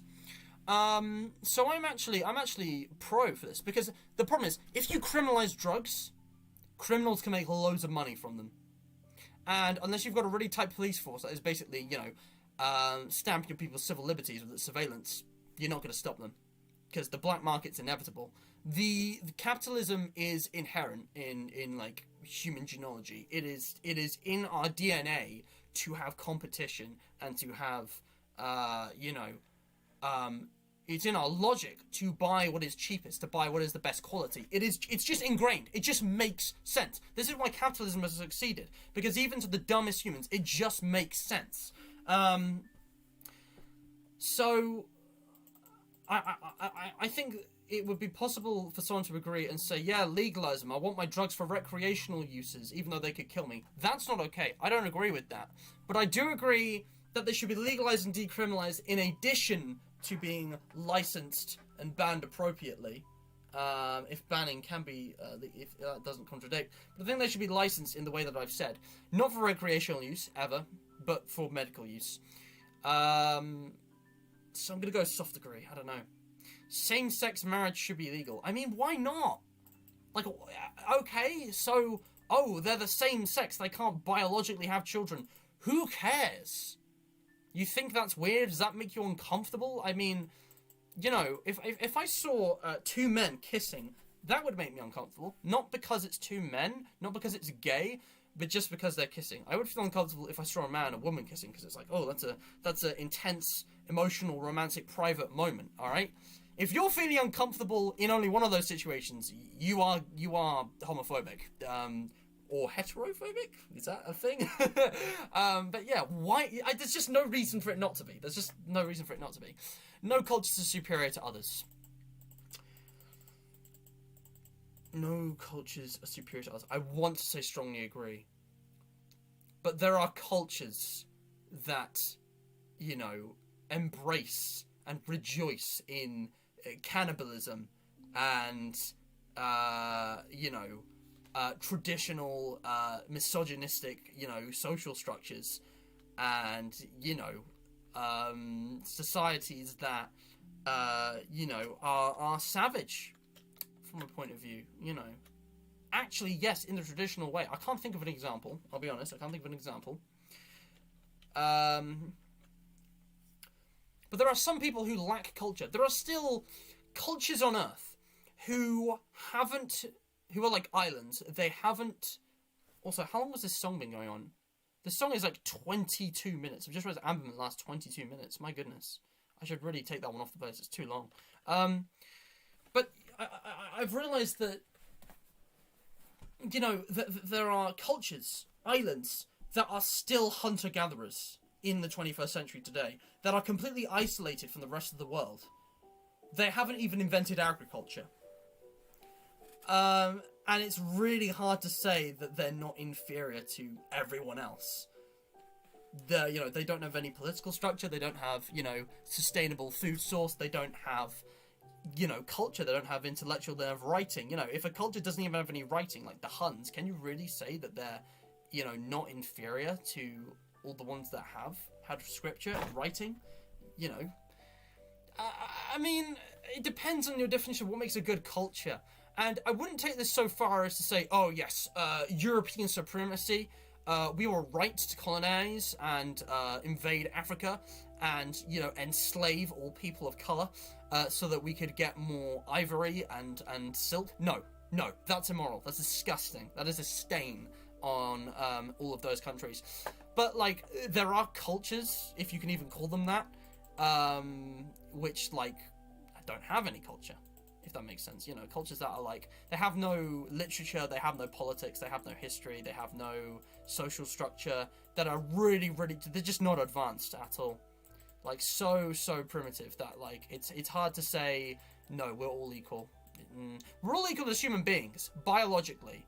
But there are people who are more intelligent than other people. I'm afraid that's a fact. And there's no excuse to act on that and, enslave, less intelligent people, inferior cultures. But I think there are inferior cultures. But, there's no excuse to act on any kind of sense of superiority and actually enslave them. So, no cultures are spiritualist. I'm going to go disagree, but not strong disagree. Sex outside marriage is immoral. See, I used to think like this, but that was indoctrination. I don't see anything wrong with it. I mean, sex is a very individual thing.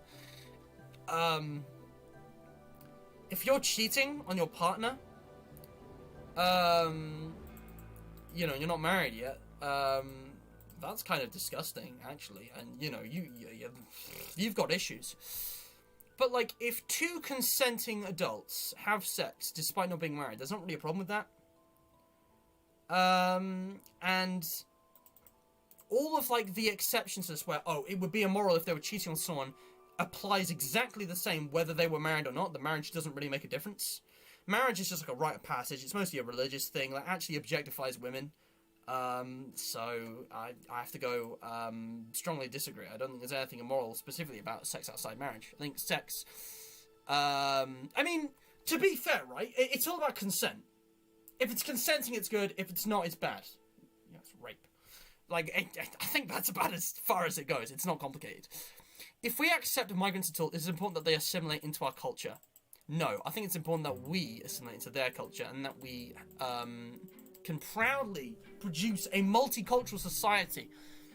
You know, just because we got migrants doesn't mean you're going to get your traditions destroyed. And, you know, it is surprisingly impressive how quickly people can assimilate into English culture.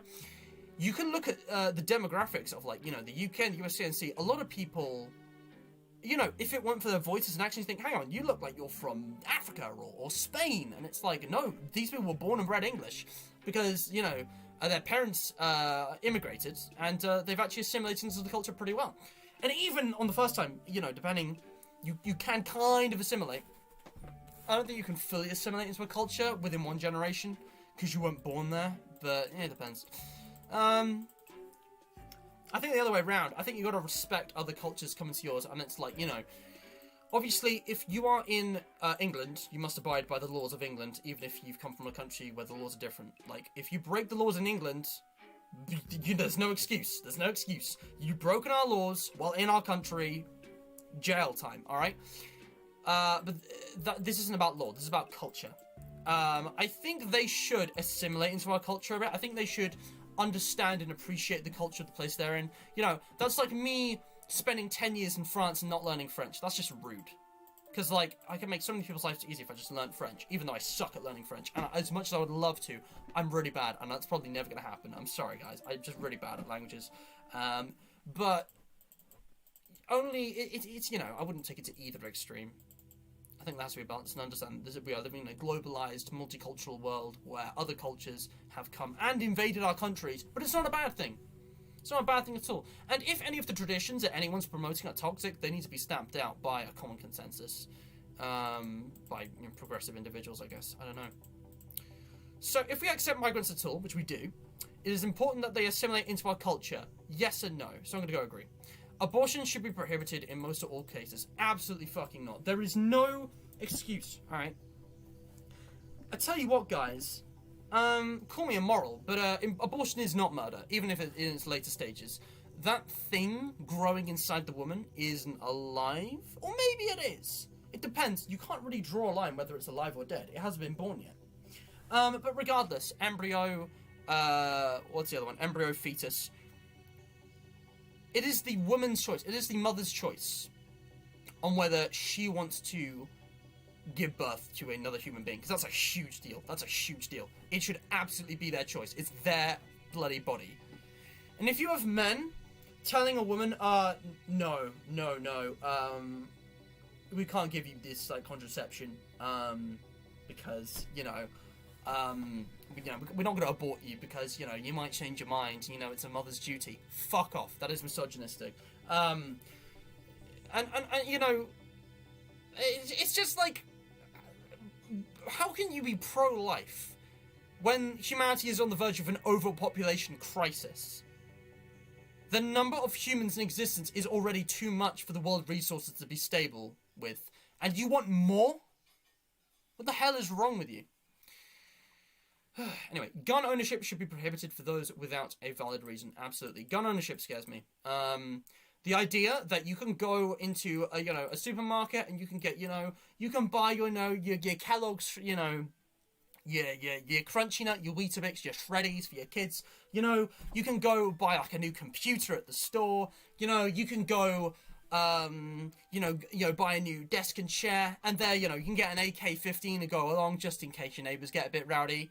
What the fuck? America is so outdated. You just need to look at the statistics.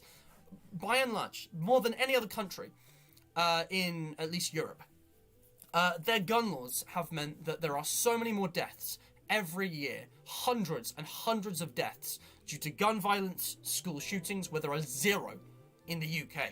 And the UK is not exactly a progressive country, alright? I know we have a problem with knife crime, but that's a different thing. Like, there shouldn't be... You shouldn't own guns unless you've got a reason. I mean, that goes for, like, literally anything. You shouldn't own something unless there's a reason. And guns, it's like, guns are swords, not shields, They're not a defensive thing. There are exceptions. I will admit, there are exceptions. I learned a story recently of, a kid who grew up watching, prank videos on YouTube, and the toxic culture of these supposed pranks,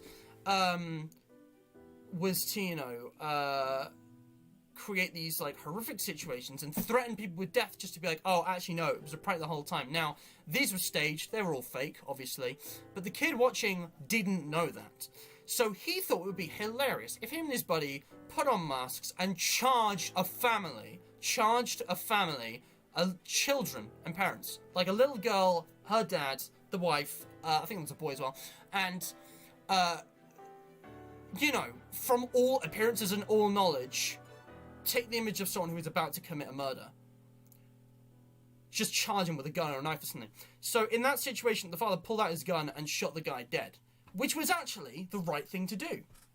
I know, it sounds weird, but he was completely justified. Because with the information that they had, all they knew is that they were being threatened with, by what appeared to be a terrorist, a murderer. Just go like, what are you going to do? If someone's charging you, about to kill you and your entire family, you're going to defend yourself, right? You're going to kill them first. Okay, so maybe he didn't intend to kill him, just to wound him, hit him on the leg, paralyze him, call the police, get them in, sort this out. And yes, technically that is a murder. I don't know how exactly the justice courts were in the USA, but I'm sure it comes into self-defense, because this guy probably died saying, it's just a prank, bro. How pathetic must one have to be to die for, such a disgusting idea of a prank? I mean, yeah, that's. But the thing is, that is such a niche, that's such a niche exception. Because who just goes out there and pretends to be about to murder people for a prank, or who actually does, The question is, are you going to have a situation arise where a gun is needed when no one who has a gun is on hand? Think about that. If civilians who have no way of defending themselves, no guns, are being attacked by rioters, criminals, thugs, terrorists, and are killed before anyone with weapons can get on the scene, you can make a case for gun ownership there. You can. But I think the statistics and the other argument are stronger. Gun ownership leads to more violence. If nobody has guns, if gun ownership is just illegal outside of the military, then the criminals are going to have a harder time accessing weapons. And it becomes probably easier to actually convict them, because criminals can, just by carrying guns, they can be convicted, I guess. It's just like, I just think guns are immoral. They're just, I don't like guns. It's probably me growing up with Doctor Who's pacifist morals, but, guns are gross, they're ugly, and they're scary, and they make loud noises, and I hate everything about them. They shouldn't exist. Guns should not exist, but we live in a world where people want to kill each other, so... Yeah... It's a tough one. It's a tough one. But then again, the self-defense thing does count as a valid reason, right? So... regardless of whether you agree or disagree, it holds up that I strongly agree in both cases, right? Gun ownership should be prohibited for those without a valid reason. Absolutely. Because actually, if people have guns without a valid reason, they're more likely to be criminals. I think that's probably true. Yeah, I want to say yes. Despite the defense of gun ownership, I just think we're going to be better off if no one owns guns, so that we don't have to resort to violence. I support single-payer universal healthcare. What does it mean, single-payer? Single-payer? What does that mean? I'm actually confused. Single-payer healthcare is a type of universal healthcare in which the costs of essential healthcare for all residents are covered by a single public system. Single-payer systems may contract for healthcare services from private organisations or may own and employ healthcare resources and personnel from private corporations, I'm guessing. Let me read more of that.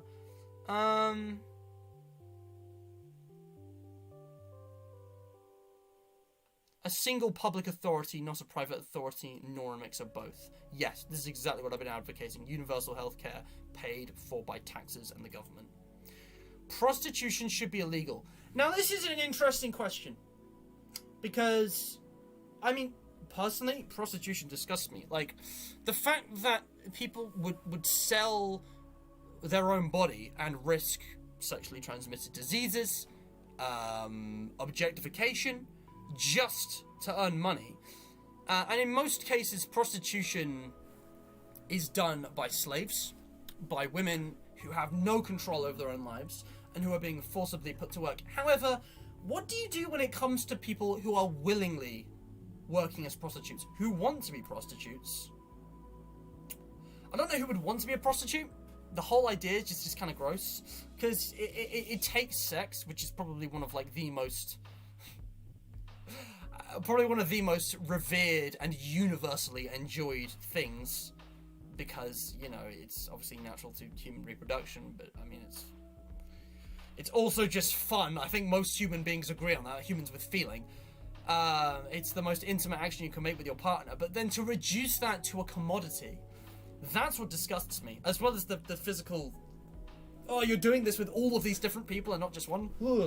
That freaks me out. But what if someone willingly wanted to be a prostitute? What if they wanted to work as a prostitute? It's a case of, do I know better than them? Truth is, I think the number of people who want to be prostitutes must be so small that I would strongly agree for it to be illegal. There's just so many better forms of work. Like, prostitution? Really? It doesn't really do anything for society. It allows people without partners to have sex, I guess. But, like, I can't think of a coherent argument for prostitution, so I'm going to go strongly agree here. We're nearly there, guys. We've got a stack of questions down. We're on number 70. Maintaining family values is essential. No. Depends on the family values. Sometimes they're good, sometimes they're bad, but I think personal values come before that, and there might be crossover, but no. Like, my families have this value of first footing every year. Someone goes outside at the end of 1 year and comes back in after the year's passed, so that's effective that they disappear for the transition of 1 year into the next. I don't know what the point of it is. It's like superstitious. There's no point. I don't value it. To chase progress at all costs is dangerous. Yes, it is. That is a fact. Because progress is a threat to the elite and the establishment. At all costs, as well, implies extremism. You know, test subject human people, murder millions just to test if, you know, I don't know. Like, imagine, you know, there's like a cure for cancer, but it requires hundreds of thousands of test patients who, like, die because there's like a high lethality rate or something like that. It doesn't matter what your point of view is. Progress at all costs is dangerous because we can only move at such a pace. To go too fast is dangerous. And I will admit that. I am pro-reform over revolution. I understand that we can't instantly transform the world into a perfect communist paradise. You know, you can't do that. But working with the president in the real life and, you know, being pragmatic, I think, is essential. Genetic modification is a force for good, even on humans. Ooh, is it? Genetic modification is a very new area of research. It's definitely improved food, but sometimes accidents happen, and it can affect the ecosystem in a negative way, because it like unbalances the food chain. Because like if you grow really juicy fat crops, it like increases like the, you know, the population of one species, which affects the other, and then it's like there's overpopulation, and this an entire species starts dying out. It's weird. So I'm going to go neutral, unsure, because there are benefits, but there are also risks. It's a very delicate balance which just scientists have got to, forge for us. We should open our borders to immigration. As far as I'm aware, the UK's borders are already open to immigration in a limited and specific way. Because you shouldn't just allow nobody to go into your country, because that would make it really easy for criminals to escape, federal, state law, and just go into a country where the laws are different and change their identity or whatever. You can't just let any nobodies go in or out of your country, because that would make it very easy for terrorist attacks, because of the lack of security. So you need good border security. But on the other hand, this xenophobic, conservative view that, immigrants are all, evil and filth and they're taking away our jobs is a complete fallacy for factual economic reasons. They're actually creating more jobs. But also, what do you do with people who are literally fleeing their country out of fear because they come from a war zone or a terrorist zone or a fascist regime? I understand that there's a limit to what you can do. You have to say no to some people. You can't provide for everyone in the world. You're going to provide for your own country. But I think working with other countries to provide for everyone should be the ultimate goal. So I'm going to put agree rather than strongly agree, because it's a partial question. There should be border security, but they should absolutely be open for immigration, because, just because you've got immigrants in your country doesn't mean that they have to have, British citizenship and, the right to, vote, or anything like that. That's a different question again, which might come up. But, they should definitely have the right to just have somewhere to be where they're safe and where they can survive. And that might mean collaborate with other countries to find a space in a country that might not be yours where there's the best thing possible. And that's what it's all about, collaboration. Governments should be concerned about foreigners as they are about their own citizens. Now, that's the question, isn't it? Where do you draw the line? Are your people more important than other people? What do you guys think I'm going to say, huh? Should be as concerned about foreigners as they are about their own citizens.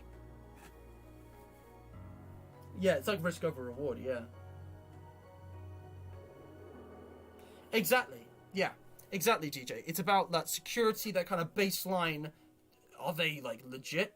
It's like Papers, Please, which is a game that people have been requesting on the channel, which is actually very political. Now that I'm realizing, there's a really good connection here. I really need to get onto playing Papers, Please, but I gotta finish the games I'm doing first and free up the slots, so you know how it is. Almost at 70, we are, yes. How many likes have we got, by the way? We've got 14 likes. I want to thank you all so much for liking. Words. How long have I been streaming for? I've been streaming for nearly 2 hours, so we're nearly there. I'm going to take a break when I finish the questions, and then we're going to look at the results.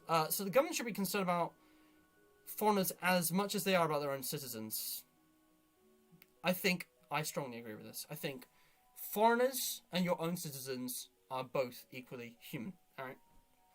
And the difference is the culture. The difference is perhaps nationality, race, but none of that should make them inferior to other citizens. I will admit, I wouldn't give out a free, citizenship to a foreigner unless, they, took a test or were in the country for a period of time or could somehow prove that they were worthy of having power over, this country. Otherwise, you could have a mass immigration and effectively have a different country interfere with the democracy of this country, for example. That would be an atrocity, but it's never going to happen. Because we're entrenched in conservative views anyway. What's less likely to happen is the opposite bad. Words, what am I saying? But yeah, I think government should be as concerned in certain ways. If you're getting immigrants who are coming from war-torn countries like Syria, I think it's our moral duty to provide them with food, water, shelter, and if we physically cannot, if we're stretched too far, then point them in the direction of a country who can. Because you've got to understand, foreigners, a lot of people come here to work. A lot of Polish people work as plumbers because it's unskilled work, which a lot of them from, poorer backgrounds can easily get into and do for us. I tell you what, guys, Brexit's a sham, because if we start being, all xenophobic and getting rid of these foreigners, British people are going to have to do their own dirty work. And they're not going to like that. Not that there aren't plenty of British people in the dirty work jobs, like, you know, plumbing, but, you know, it's an essential job. And I'm glad we got, like, people from other countries working for us like that. You know, what I'm saying here is that, you know, foreigners can contribute to effectively kind of pay for themselves, because their addition of work going into the economy could actually be enough to fund their own place in the economy. It rarely ends up that perfectly, but, you know, I think it's reasonable to assume that you can make that work. Because, you know, they are... Let's assume they're, you know, an unskilled worker, they're equal value to everyone else. Skilled workers is where they're higher value. That's like the premium. Anyway, so should be concerned about foreigners that are about their own citizens. All people, regardless of factors like culture or sexuality, should be treated equally. I'm interpreting this as in every human being, regardless of culture or sexuality, is entitled to the same human rights. Freedom of speech, freedom of press, freedom, you know, of, like, you know, they should be free to make their own decisions. They should be free to, you know, buy what they want. They should be free to sell what they want, as long as it's within the law. Obviously, if something's illegal, I'm sure there's a good reason for it. But they should be treated equally. You know, no one should have more respect than the other. You shouldn't have to bow down before someone, you know, and not somebody else. You shouldn't have to, you know, avoid saying certain things or speak in a certain way or omit topics around someone just because of a culture or sexuality that they have, you know? Because that's fickle. Yeah, so I strongly agree. Equal treatment is just essential. And here we go, guys. That was question 69. Nice. Question 69. This is the final question. The final question of the 8 values test. It is important that we may further my group's goals above all others. I think this is a really big one that sums everything up. Is it important that we further my group's goals above everybody else's? Because all of this is just what I think. What does everyone else think? What does everyone else actually want? Do I know what's best for them? Do I know better?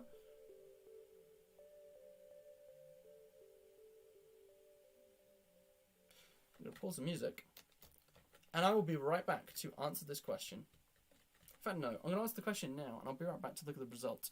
It is important that we may further my group's goal above all others. I'm going to say agree, because I think I'm right, but not strongly agree, because other people's opinions matter, and I can easily be proven wrong, I'm sure. Some people will have better ideas than me. And it is important that we equally value our ideas and other people's ideas and try and compromise together. So, yeah, no, it's not one way or the other. I guess I am leaning towards my group's goals above all others, but actually no, disagree. I disagree. I think they should be equal. So here are my results. Social democracy, called it. I will be right back. I need to get some food. I need to refuel my hydration. I need to go to the toilet. I will be right back, okay? So, I'll see you guys in a moment. Let me just get the mouse here.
Hey guys, just got a snack, so give me a minute. I need to eat. I'll be with you in like 1 minute.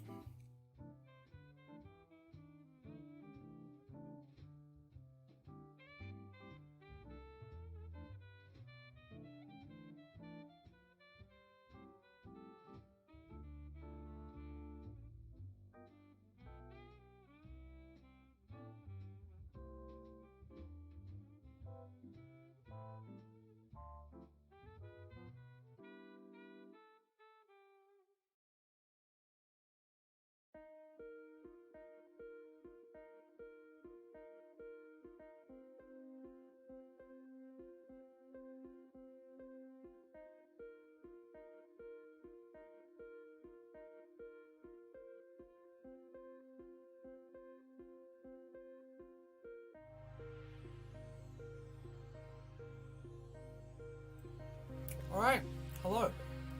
Got a snack. I've got biscuits and Jaffa cakes and fruits, got a plum, good stuff. Let's look at the results. So, I'm gonna be honest, I feel like I should do the test again in future because there were a lot of instances where I didn't quite understand the proposal and I had to look stuff up and I didn't really know the implications and I didn't know what it meant. Some of it was a bit vague. I think the political compass is a better test, but these are the results. So, the economic access is social. About 3/4 equality, 1/4 markets. My diplomatic access is internationalist. I'm like a sixth nationalist and 5/6 globalist.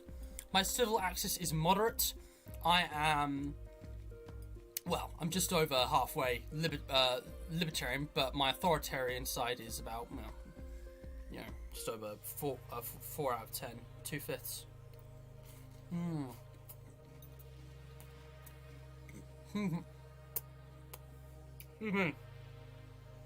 It's like a 2/5, 3/5 split. And my societal axis is very progressive. I mean, just over a 6 tradition and just under 5 other 6 progress. So yeah, interesting, fascinating. But what does this actually mean? What does this actually mean? My closest match is social democracy. Now, ideological matching is a work in progress, and it's much less accurate than the values and axes. You can send these results by copying and pasting the URL at the top of the page using the image below. If your match ideology was wrong, it helps calibrate the test and the results to blah blah blah. Okay, so are you going to tell me what social democracy means? I thought there was supposed to be a long page here saying all the closest matching ideologies were. Are you serious? All of that, and this is all I get? Well, I saw someone do this, and there was loads of text.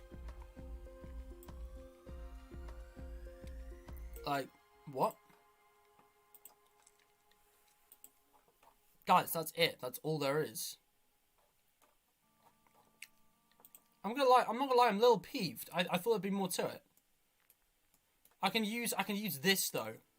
Alright, I'm gonna use this to explain how I'm weighing. So, when it comes to the economic axis, I am more social, okay? So, I lean towards equality over markets. So, I tend to support progressive tax codes, social programs, and at high values, socialism. Okay, I want to make a very clear distinction here. Social democracy is not socialism. Can we all repeat it for the guys in the back? Social democracy is not socialism. They are two different things. They are two very different things. In fact, more often than not, social democracy uses capitalism as a base economic model rather than socialism. The name's a little bit misleading. You can have a socialist economic model with a social democracy because it leans more on the state, but it's out balance at free markets. I mean, I might be wrong, but I'm pretty sure. Socialism isn't even a complete political ideology. It's an economic model that is often portrayed by often used by authoritarian regimes. You associate socialism with the USSR and, you know, China. Quite rightly so. They were socialist. I do not support those regimes, though. I don't believe use of violence and, you know, arbitrary prices and wages are a way to progress humanity. I think that's, you know, I'm against all that. I'm all about, you know, the free market and the invisible hand on non-necessities. On necessities is a different thing.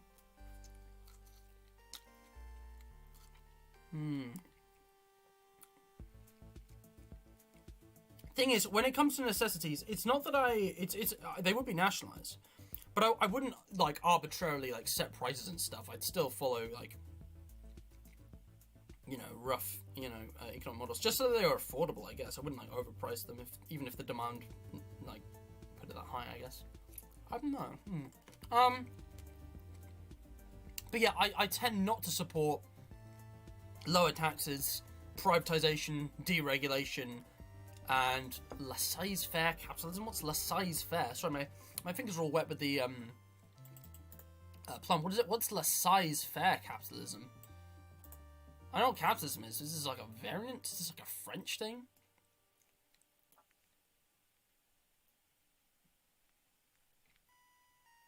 The government does absolutely nothing. The role of the government is to protect the rights of all individuals equally. Okay, so is it like French Revolution capitalism? Is that one thing? European capitalism?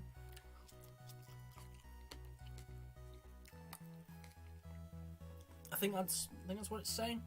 Interesting. But yeah, no, I believe that there should be not a too authoritarian, you know, forceful amount, but like a good amount of you know, regulation, nationalization, and higher taxes. I think I would probably increase taxes if I was in charge. I'm not sure. It depends on what needed paying for. Nobody likes it when you increase taxes. You have to really look outside yourself to agree with increased taxation. So that's my economic status. When it came to diplomacy, I was much more internationalist. I was very internationalist. So I was less patriotic, very anti-nationalist. Not so. The things that I have little support for are aggressive foreign policy, valuing military strength, sovereignty, and territorial expansion. I'm against all of that. Globally, I'm more cosmopolitan, globalist. Don't even know what that means. Gotta look it up.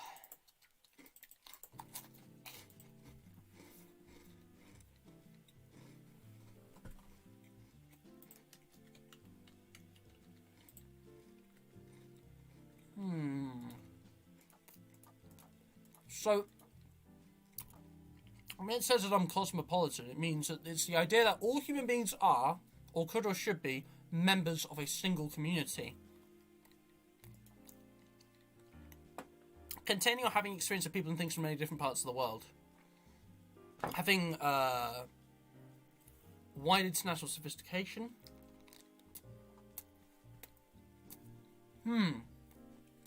Okay. I think I get it.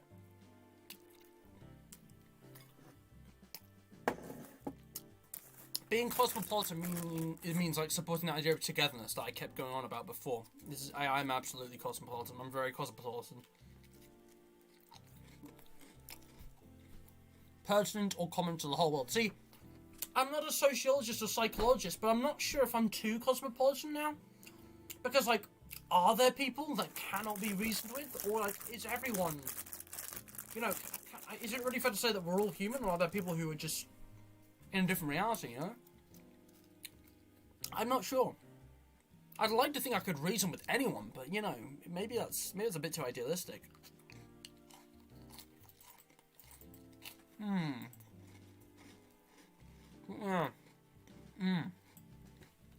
Yes.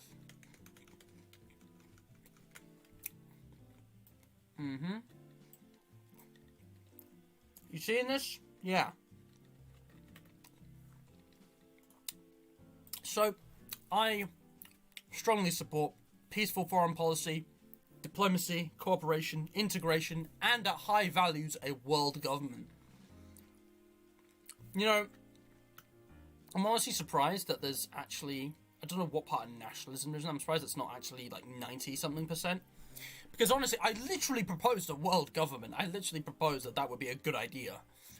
That's pretty extreme. Am I extremist, guys? I think I'm extreme in my diplomacy views, but I don't think that's a bad thing.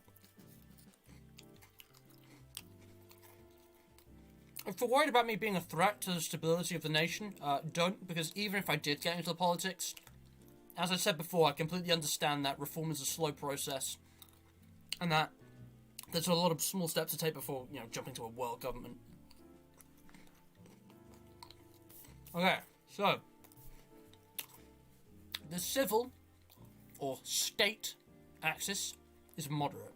It's kind of in the middle. So I'm surprised there wasn't more liberty and less authority, but let's see what there are. So liberty.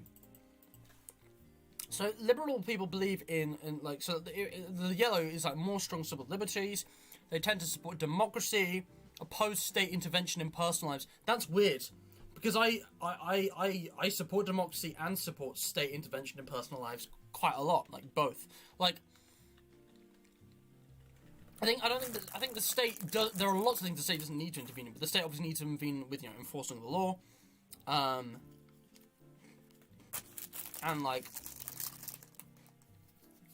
well, that's pretty much it, really, isn't it? And maybe the economy as well. But,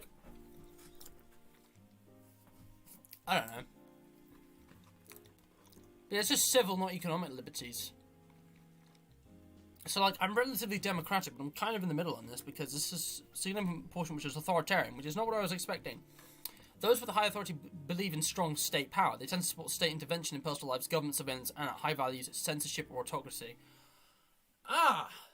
So that's why authority is a bad thing. See, I did agree with government surveillance to a point for basic security, and that it really depended on context, and I really wasn't sure about that. But censorship and autocracy, didn't even think about that. No, wrong. I completely forgot that those were a thing. Yeah, I'm against censorship, guys. I'm really against censorship. I'm really against autocracy. I think if I did this again, the yellow bar would be a lot bigger, and this dark blue purple bar would be a lot smaller. And I think that's my fault for, well, maybe the thing's fault for, I didn't really understand a lot of the statements regarding the civil axis, I think. And it's I'm really undecided when it comes to state power, because on the one hand, the state needs to be very powerful, but on the other, there's only so far it can go before it's anti-democratic, so that's why we should give the people power, but the people are stupid. And, it's a real conundrum. It's the system makes no difference. If we could reliably say that the people who were actually in power were actually intelligent and made, selfless decisions, it wouldn't be a problem. It comes down to, individual social code, nothing to do with, systematic. You could have a fairly authoritarian state that worked if the people in charge actually did know best for everyone. But they just often don't. They do it for selfish reasons and power. It's this idea of I guess what's it called?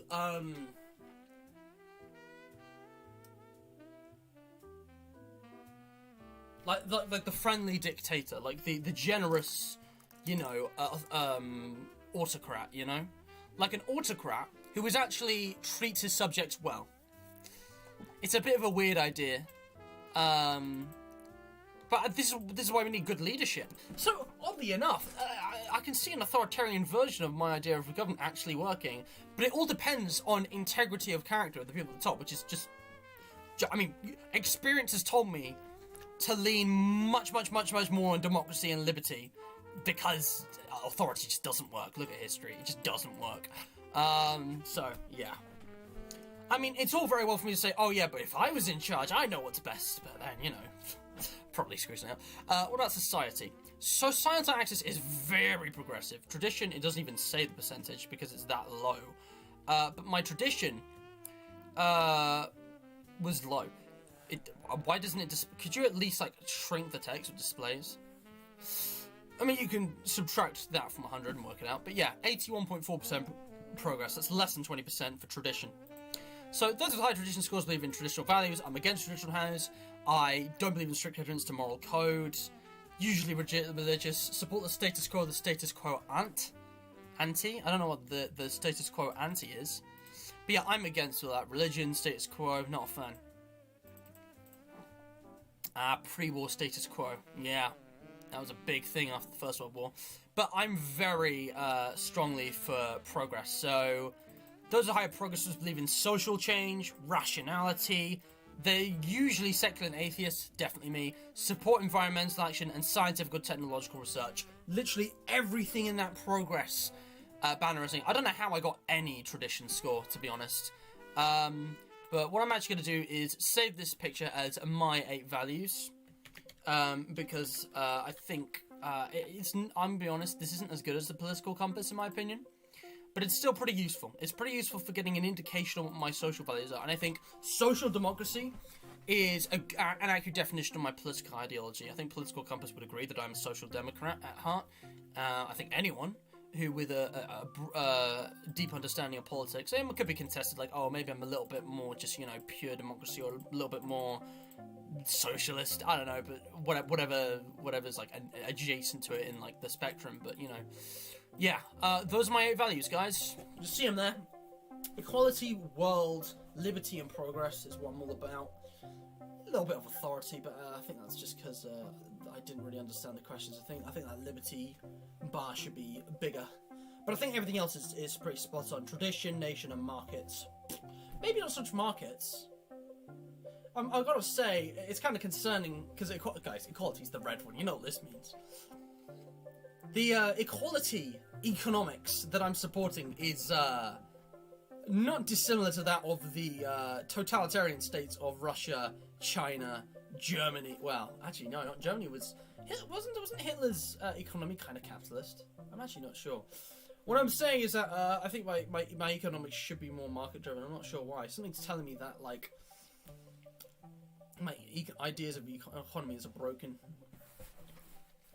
Because free markets and more free market economics has worked so much more successfully. Is my, like, insistence on the state owning necessities really 3/4 of the entire economic axis just because I think, oh, the state should own the necessities and there should be regulation for corporations? I mean, corporations are evil. Again, it's pragmatism. It's socio-economic context. In the time and place that I live, corporations control our lives. They have more power than the governments. And there is exploitation happening. And there's nothing we can do about it, Amazon's basically, according to some, they basically use slave labour for a lot of their produce, but there's nothing we can do about it because they're the best, source to buy from. This Freddy Fazfuck action figure toy, guys. This guy. I ordered this from Zavvi. I specifically did that because I didn't want to support Amazon's monopoly. The thing is, though, if I'd ordered this from Amazon, it probably would have arrived within a week. I ordered this from Zavvi, and it's taken well over a month. Probably almost 2 months. It's arrived well, but the time is part of, like, the quality.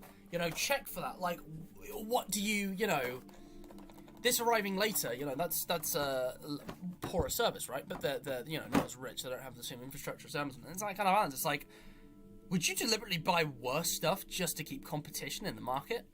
That's really, like, that goes against kind of common sense and instinct. And that's kind of how monopolies succeed. Which is why we need the government to have that actual interference. No, you cannot price things higher or lower than this, or whatever, That's their role, that's what they should be. And sometimes they fail that and they take it too far, or they don't take it far enough. As is the case in, the socialist, supposedly communist countries and modern conservative democracy, respectively. I'm talking about UK, I'm talking about maybe France and Germany, not sure about Italy, definitely the USA. But yeah, that's it, guys. I'm going to end the stream now. I've been going on for a long time. I think this is really interesting. I don't think it's a perfect test. I can see why they keep saying, email us if you think this needs work. I'm going to tell them that I think it needs work. I think there's a lot of questions which kind of weren't very clear. And I wasn't sure... I agree with my score mostly, but there were like 1 or 2 nitpicks. Anyway, look, I'm going to go now. But that has been today's quiz. So, that's all for today, guys. Thank you all so much for watching. If you have enjoyed, leave a like. What do you think of this new like thing, by the way? Should we keep this? Do we like the icon with the number and the question mark? Or should I just keep the format how it was? Because I thought it looked too small. So yeah, leave a like. This stream currently has 14 likes. If it's 20, I'll do another debate direct very soon.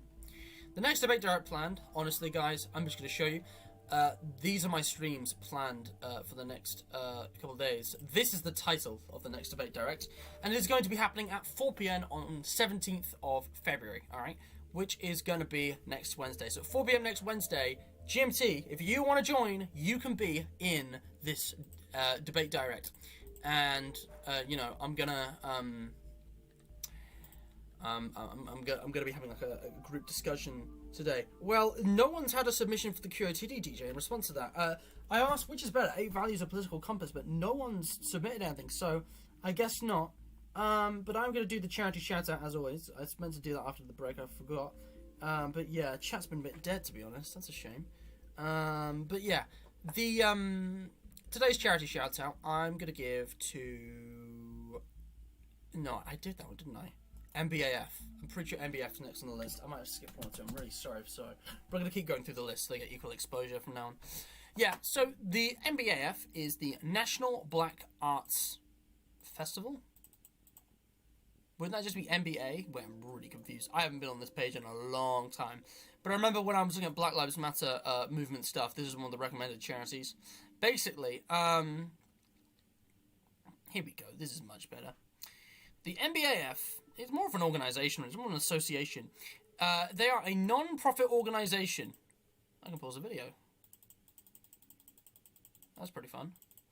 The National Black Arts is a non-profit organisation with a legacy of providing stellar artistic and educational programmes in music, dance, film, visual arts, theatre and literary arts to expose, educate, engage and entertain racial minorities, but it seems, and elevate, you know, a more diverse and, you know, proper equal representation of, you know, ethnic minorities in the arts, black arts, yeah, simple as that. I'm pretty sure they're actually based in the United States.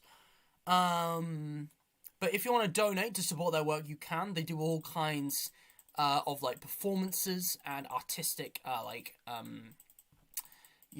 showcases to expose, educate, engage, and entertain audiences by presenting and supporting art and artists of African descent. Artists who are more suppressed by mainstream media. Often not even intentionally, but you know, it is obviously anti-racism. So yeah, if you want to donate, if you can, that'd be really good. There are all kinds of programs, all the public programs. I haven't checked this page in so long, I actually skipped it once too many.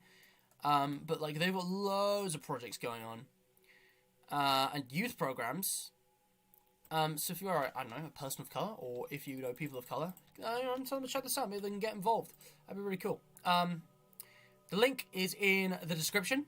With the charity shout out. No QOTD winner? No QOTD winner. Okay. So, yeah. Dude, please, guys, say something controversial. Make me mad. Please. Because it gives us all license to argue and debate our points more. And it only validates further our points. Play devil's advocate. Debunk what I'm saying with whatever argument you can think of, even if you don't agree it, so that I can actually make a rebuttal and strengthen my point. This is the whole point of Debate Direct. And I think Lil Racky's spot on. Don't be afraid, okay? It's too late now, but next time. Oh, right, if you're in a room with somebody else. I mean, yeah, just don't let them read your messages.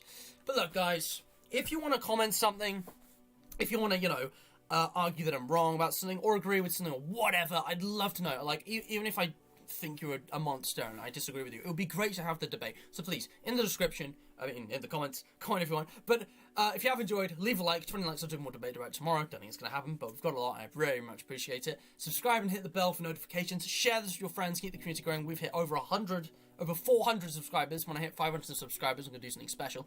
If you want to take the test for yourself, the link is in the description. You can check out the MBAF, today's charity shout-out, in the description as well.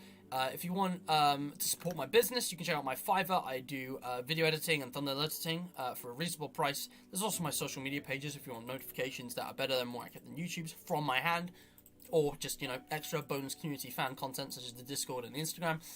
And you can find all of the music down there. It's all good, okay? So that's everything, guys. If you have enjoyed, do all the things. Thank you. Tell me what you think of this, guys. I'm going to bring this up in the next few streams and wonder if it should stick. I don't know if we think this looks better than the original, like, kind of sentence that used to be in this box.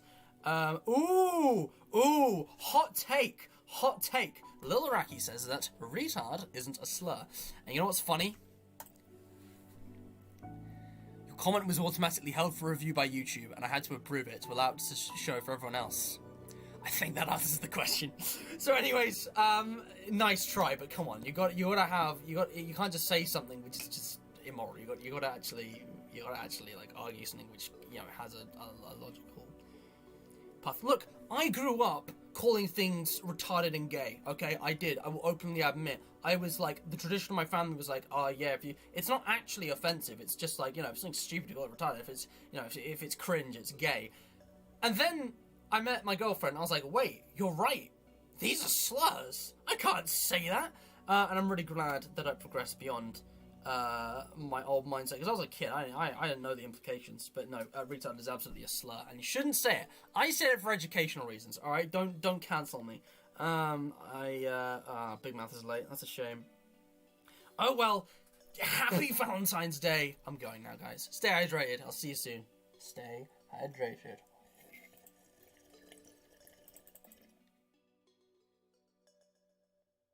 Wrong one. I've managed to pop out my scenes box. I don't know what just happened. Stay hydrated, guys.